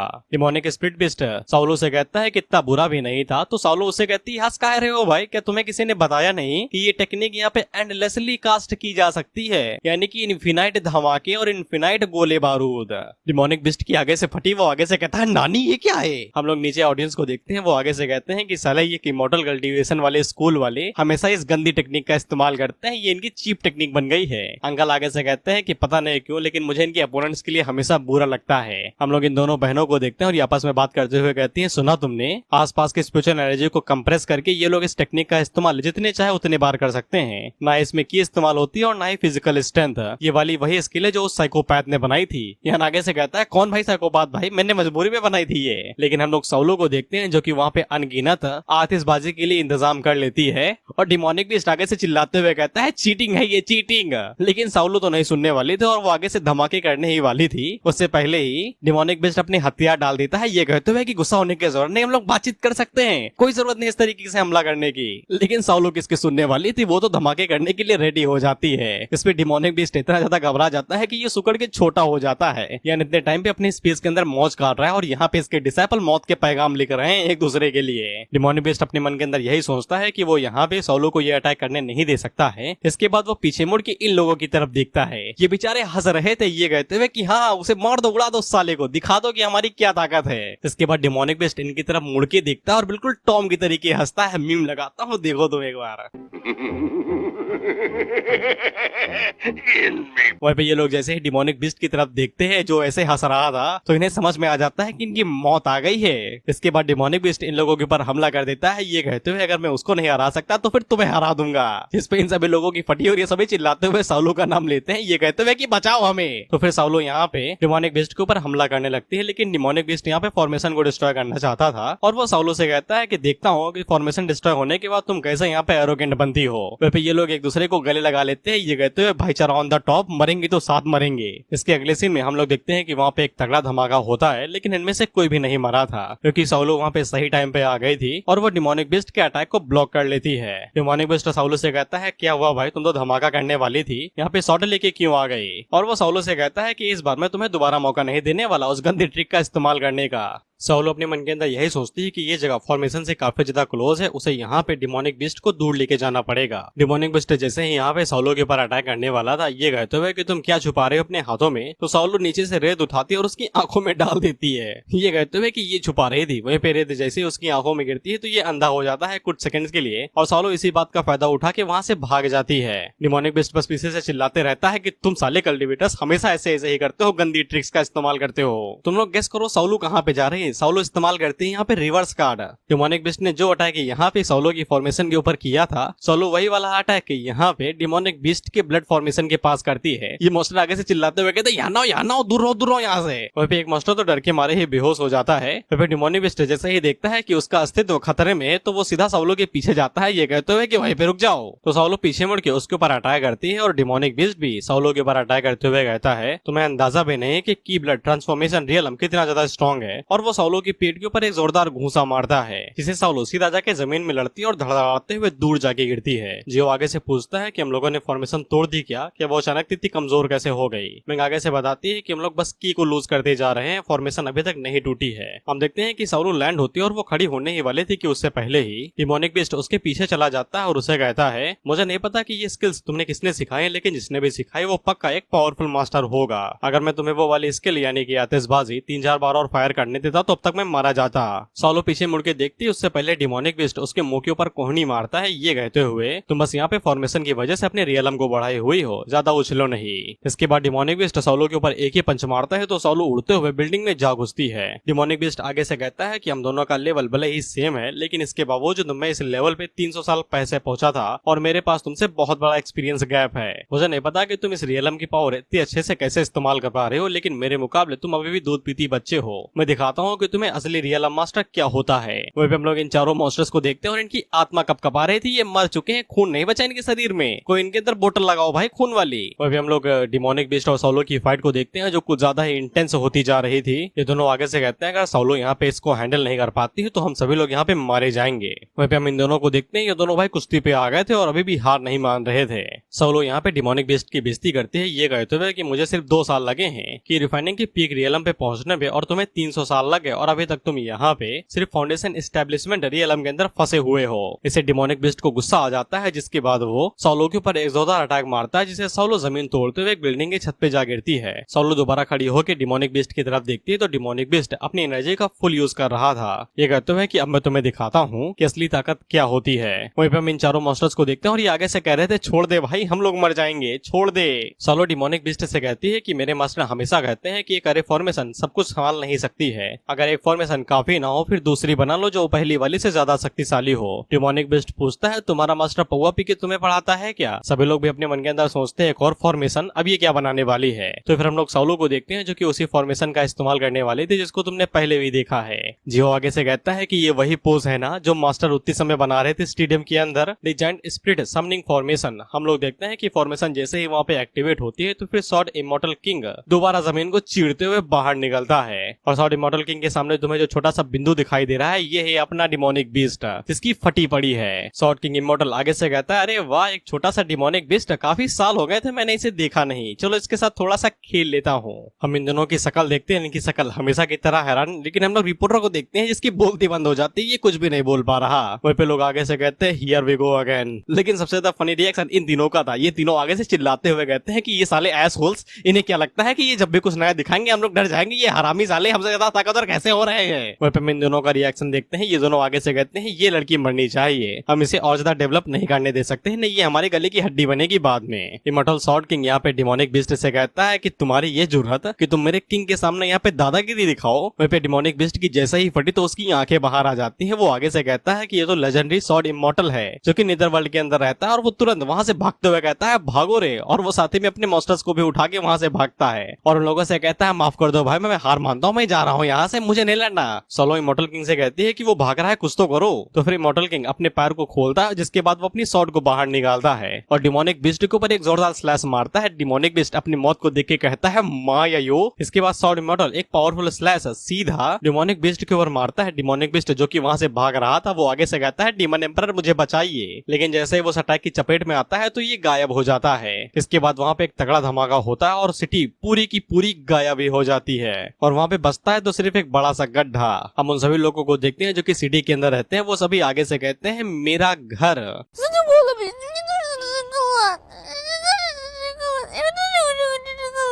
इसके बाद हम लोग जिहाओ को देखते हैं जो कि आगे से कहता है कि हमारे सॉर्ड इमॉर्टल किंग तो सिटी को डिमोलिश करने में एक्सपर्ट हैं। लेकिन जिहाओ खुश था, वो आगे से कहता है हमारा घर लेकिन उस साइड पे नहीं, हम लोग एकदम सही हैं। इसके बाद हम उन चारों इमॉर्टल्स सॉरी मॉन्स्टर्स को देखते हैं जो कि नीचे जा गिरते हैं उस हथियार के साथ में, और आगे से कहते हैं कि हम कभी भी इन सभी चीजों के अंदर हिस्सा नहीं लेंगे, साला 2-3 दिनों तक खाना ही पड़ेगा खून बढ़ाने के लिए। सॉर्ड किंग इमॉर्टल आगे से कहता है कि ये साले चले थे हमारे सेलेस्टियल डेटीसेट को बेइज्जत करने के लिए। वहीं पे साउलू उसे कहती है कि आपने कुछ ज्यादा ही कर दिया है, मेरी बॉडी की सारी स्पिरिचुअल एनर्जी खत्म हो गई है। सॉर्ड किंग इमॉर्टल साउलू से कहता है कि तुम काफी ज्यादा टैलेंटेड हो, ये सिर्फ एक नॉर्मल स्ट्राइक थी, लेकिन इसके बावजूद इतनी ज्यादा लो कल्टीवेशन रियलम में होने के बावजूद तुमने काफी ज्यादा पावरफुल दिखाई। अगर मास्टर यहाँ पे होते तो वो तुम्हें देख के खुश हो जाते। लेकिन हम लोग साउलू को देखते हैं जो कि काफी ज्यादा परेशान हो गए थे क्योंकि उसके अंदर अब एनर्जी ही नहीं बची थी हिलने डुलने की, और सॉर्ड इमॉर्टल किंग अभी तक यहाँ से गया नहीं था। साउलू से पूछती है कि आप गायब नहीं हुए। सॉर्ड इमॉर्टल किंग उसे बताता है शायद से तुम्हें पता नहीं है लेकिन तुम बहुत बड़े खतरे में हो। साउलू पूछती है कौन सा खतरा भाई, मुझे तो यहाँ पे कुछ भी महसूस नहीं हो रहा। तो सॉर्ड किंग इमॉर्टल उसे बताता है कि तुम्हें महसूस नहीं हो रहा ना, लेकिन मुझे हो रहा है। दो पावरफुल बीइंग्स काफी दूर से तुम्हें देख रहे हैं और वो बहुत ज्यादा किलिंग इंटेंट रिलीज कर रहे हैं। अब इन दोनों बहनों को देखते हैं जो कि सीधा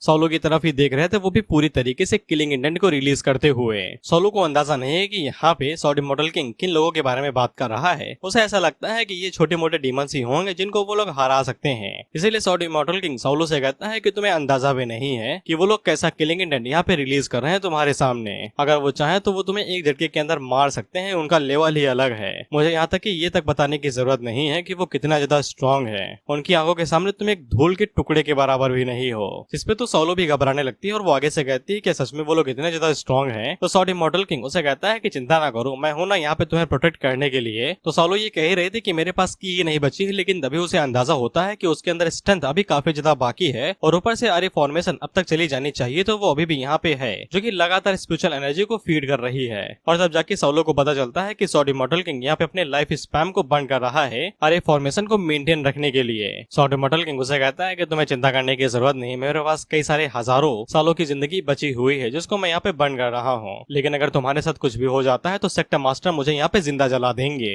इसलिए जब तक मैं यहाँ पे तुम्हें प्रोटेक्ट रखता हूँ तो फिर मैं मास्टर से बड़ी आसानी के साथ लाखों करोड़ों साल मांग सकता हूँ जिंदगी जीने के लिए और वो मुझे खुशी खुशी दे देंगे। साउलू अभी भी ना नुकुर कर रही थी तो सॉर्ड इमॉर्टल किंग उसे कहता है कि जान बचाने पे ध्यान दो, नहीं तो टुकड़ों में बट जाओगी। तो फिर साउलू उसे कहती है कि सामने जो स्पेस सील दिखाई दे रहे उसे तोड़ दो जिससे हम लोग यहाँ पे यैन को बाहर निकाल सके। इमॉर्टल किंग आगे से कहता है कि ये तो मेरे लिए बच्चों का खेल है, मैं तो बस उंगली मार के ये सील तोड़ दूं। तो साउलू आगे से कहती है करो ना, फिर मास्टर को बाहर निकालो। तो सॉर्ड इमॉर्टल किंग आगे से कहता है ये कुछ काम नहीं करेगा। तुम्हें क्या लगता है कि यैन को सच में हम लोगों की जरूरत है कि हम उसे जाके बचाएं? वो तो अंदर मजे कर रहा होगा। तुम्हें दिखाई नहीं दे रहा है क्या सेक्ट मास्टर ने यहाँ पे रिवर्स स्पेस सील लगा दी है उस स्पेस सील के अंदर ताकि उन्हें कोई भी परेशान न करे। साउलू पूछती है तो फिर हम लोगों को क्या करना चाहिए? तो इमॉर्टल किंग आगे से कहता है कि तुम्हें चिंता करने की जरूरत नहीं है, मैं इन्हें हैंडल करता हूँ और मास्टर भी बाहर आने वाला है, उसे भी पता हो गया होगा कि मैं इन दोनों का मुकाबला नहीं कर सकता हूँ, लेकिन अभी के लिए हमारे पास कोई है जो हमारी मदद कर सकता है। साउलू से पूछती है कि वो भगवान कौन है भाई? तो फिर हम लोग देखते हैं तुम्हें याद था ना कि मैंने बताया था कि हर एक हीरो को यहाँ पे अलग अलग स्पेस सील के अंदर कैद किया गया था, तो उन्हीं में से हम लोग एक स्पेस सील को देखते हैं जहाँ पे रेनबो रेंजर्स कैद थे। तो हम लोग देखते हैं कि उन लोगों ने मेगाजॉर्ड को समन कर लिया था। इसके सामने एक पावरफुल ड्रैगन स्पिरिट खड़ा था, वहीं पे उसके ऊपर जो मास्टर था यानी कि जो किंग था जो कि उसे समन किया था, वो आगे से हंसते हुए कहता है डैड मॉम ग्रैंडपा ग्रैंड माँ ग्रेट ग्रैंड फादर एंसेस्टर, आप देख सकते हैं ना कितने सालों की मेहनत और इतनी सारी सेंचुरीज के बाद में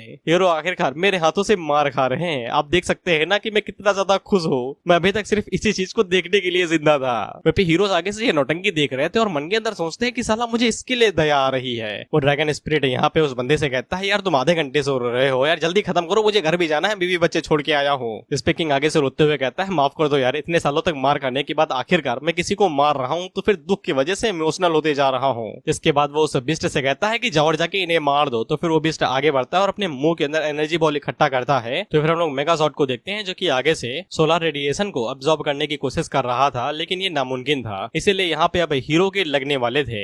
ये किंग आगे से हंसते हुए रहता है आजकल हीरो तो मरेंगे ही रहेंगे। लेकिन उसी टाइम पे हम लोग देखते हैं कि सॉर्ड इमॉर्टल किंग वहाँ पे उस स्पेस को तोड़ते हुए अंदर घुस जाता है और सीधा उस बिस्ट के मुंह के ऊपर एक लात दे मारता है। इसके बाद वो मेगाजॉर्ड की तरफ देखता है और उससे कहता है brother you have become weak. खैर सॉर्ड किंग इमॉर्टल ने जैसे ही बिस्ट के ऊपर लात मारी तो बिस्ट हारा गया था। वहीं पे ये चारों आगे से चिल्लाते हुए कहते हैं ये हरामी अंदर कैसे आया? खैर वो मॉन्स्टर तो हार गया था, लेकिन उसकी जो एनर्जी बॉल थी वो अभी भी वहाँ पे पड़ी हुई थी, इसलिए सॉर्ड किंग इमॉर्टल तेजी से आगे बढ़ता है। इसके बाद वो मेगाजॉर्ड को पकड़ता है और उस स्पेस से बाहर निकल आता है, जिससे वो बॉल उस स्पेस के अंदर ही फटती है और वहाँ पे तगड़ा धमाका होता है। वहीं पे ये दोनों सिटी के ऊपर ही जा गिरते हैं और जो बची कुची थी उसे भी डिस्ट्रॉय कर देते हैं। मेगाजॉर्ड सॉर्ड इमॉर्टल किंग से कहता है कि मुझे तुम्हारी मदद की जरूरत नहीं है। तो सॉर्ड किंग इमॉर्टल उससे कहता है नखरे ना दिखाओ, मर जाते अगर मैं मदद करने के लिए ना आता।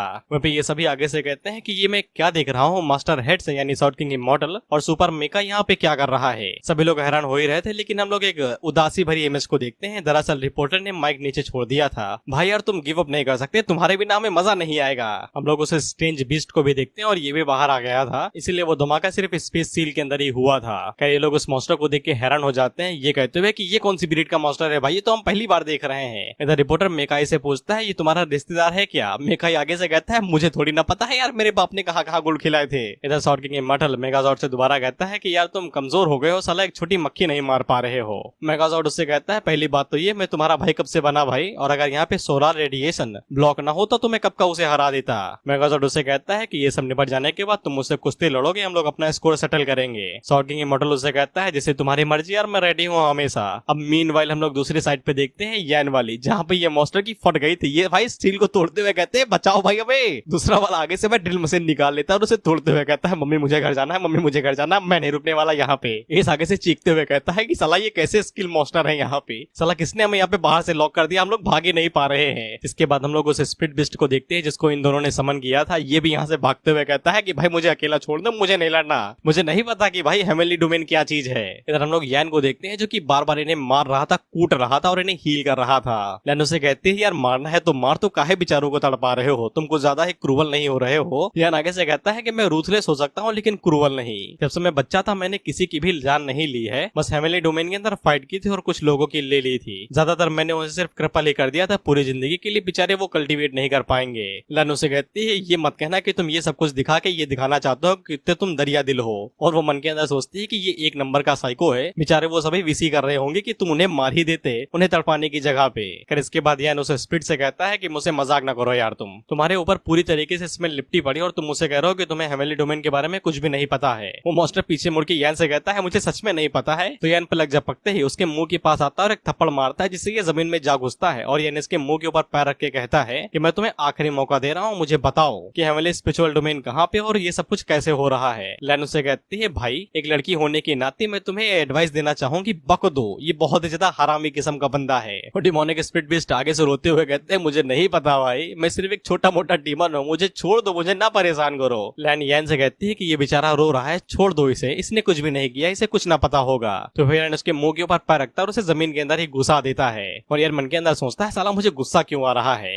इसके बाद हम लोग उस किंग को देखते हैं जो कि उस अजीब से बीस्ट के ऊपर था। वो आगे से कहता है कि मैं बिल्कुल एकदम पास ही था उन्हें हराने के, ये बिल्कुल भी माफी के लायक नहीं है। इसके बाद वो अपने समन किए हुए बीस्ट से कहता है कि इन सभी को मार दो, एक को भी ना छोड़ना। तो वो बीस्ट बिल्कुल ऐसा ही करता है, अपने मुंह के अंदर एनर्जी बॉल इकट्ठा करके उसे अर्थ के ऊपर फेंक देता है। हम लोग सॉर्ड किंग इमॉर्टल को देखते हैं जो कि नीचे से ऊपर की तरफ छलांग लगाता है और उस एनर्जी बॉल के ऊपर रोनाल्डो की तरह किक मारता है। इससे वो एनर्जी बॉल स्पेस में जा फटती है। उस बीस्ट को समझ में आ जाता है कि नीचे एक सॉर्ड किंग इमॉर्टल है जो कि अंडरवर्ल्ड से आया है, लेकिन किंग को कोई फर्क नहीं पड़ता था। वो अपने बीस्ट से कहता है कि उसे भी मार दो, सब कुछ डिस्ट्रॉय कर दो। तो वो बीस्ट बिल्कुल एक रॉकेट लॉन्चर की तरह बदल जाता है और अपने मुंह के अंदर से धड़ाधड़ एनर्जी बॉल से नीचे की तरफ शूट करने लगता है। किंग आगे से कहता है कि मेरे पास बहुत सारा ब्लड भरा पड़ा है, चिंता न करो, हम लोग यहाँ पे पूरी रात इस तरीके से खेल सकते हैं। सॉर्ड किंग इमॉर्टल आसमान के ऊपर जाता है और आगे से कहता है कि मुझे इस तरीके से इग्नोर न करो। इसके बाद वो कोहनी, लात, पंच, सर जो आता है उससे एनर्जी बॉल्स के ऊपर लात मारता है, उन्होंने स्पेस के अंदर फेंक देता है जैसे आसमान में आतिशबाजी हो रही थी।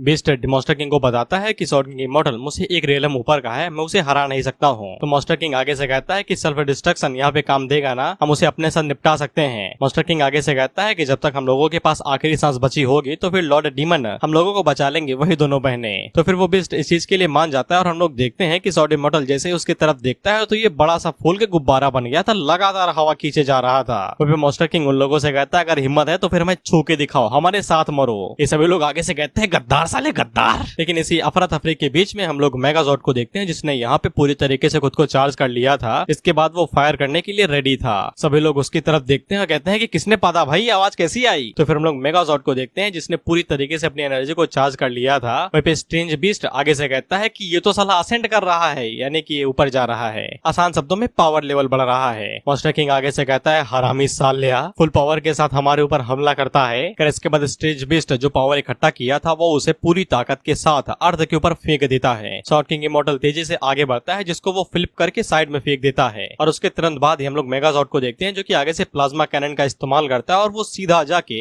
स्ट्रेंज बीस्ट और मॉन्स्टर किंग को जा लगती है, जिससे वो दोनों ही अपना रंग छोड़ देते हैं और गायब हो जाते हैं। हमें दिखाई देता है कि ये लकीर बहुत ज्यादा ही बड़ी थी, चांद तक पहुंच चुकी थी। फिर मेगाजॉर्ड आगे से मॉन्स्टर किंग से कहता है कि साले ये पे बैक था जो तूने स्पेशल सील के अंदर हमें मारा था। इस पे ये दोनों मेगाजॉर्ड की तरफ ऐसे देखते हैं कि जैसे कोई बच्चा लड़ाई कर रहा हो। इसके बाद शॉर्ट किंग इमॉर्टल मेगाजॉर्ड के पास आता है और उससे कहता है कि तुम इतने भी बुरे नहीं हो। तो मेगाजॉर्ड उसे कहता है कि हम लोग अपना स्कोर सेटल कर ले फिर। तो शॉर्ट किंग इमॉर्टल उसे कहता है कि नहीं नहीं, हमारे पास और भी बड़ी दिक्कतें हैं। जिसके बाद हम लोग उन दोनों बहनों को देखते हैं और ये दोनों अपनी शॉट बाहर निकाल लेती हैं। और इसी के साथ ये एपिसोड यहीं पे खत्म होता है और मैं चाहूंगा कि तुम लोग इस चीज की आदत डालो कि हम लोग फाइट्स के बीच में भी एपिसोड खत्म कर सकते हैं, क्योंकि इनकी जो फाइट चलती है देख ही सकते हो साला कितना लंबा खींच दिया है। 20 चैप्टर हो गए अभी तक उनकी फाइट नहीं रुकी और अभी ये 100 चैप्टर तक जाएगी। हम लोग 75 चैप्टर पे हैं और मैं डिसअपॉइंट हूँ व्यूज को लेके, लेकिन मैं फिर भी इसे कंटिन्यू कर रहा हूँ क्योंकि मजा आ रहा है। और तुम लोगों को ये वाली वीडियो याद ही होगी, तो मैं सोच रहा हूँ इसे कंटिन्यू कर दूं, ये चेक करने के लिए कि व्यूज किस पे ज्यादा आ रहे हैं। चिंता ना करो, मैं इसे कंटिन्यू करूंगा क्योंकि इसमें मजा बहुत आ रहा है। दोनों ही सीरीज एक साथ कंटिन्यू रहेंगी, एक दिन वीडियो ये वाली, एक दिन वीडियो वो वाली, अगर उस पर व्यूज अच्छे आते हैं तो।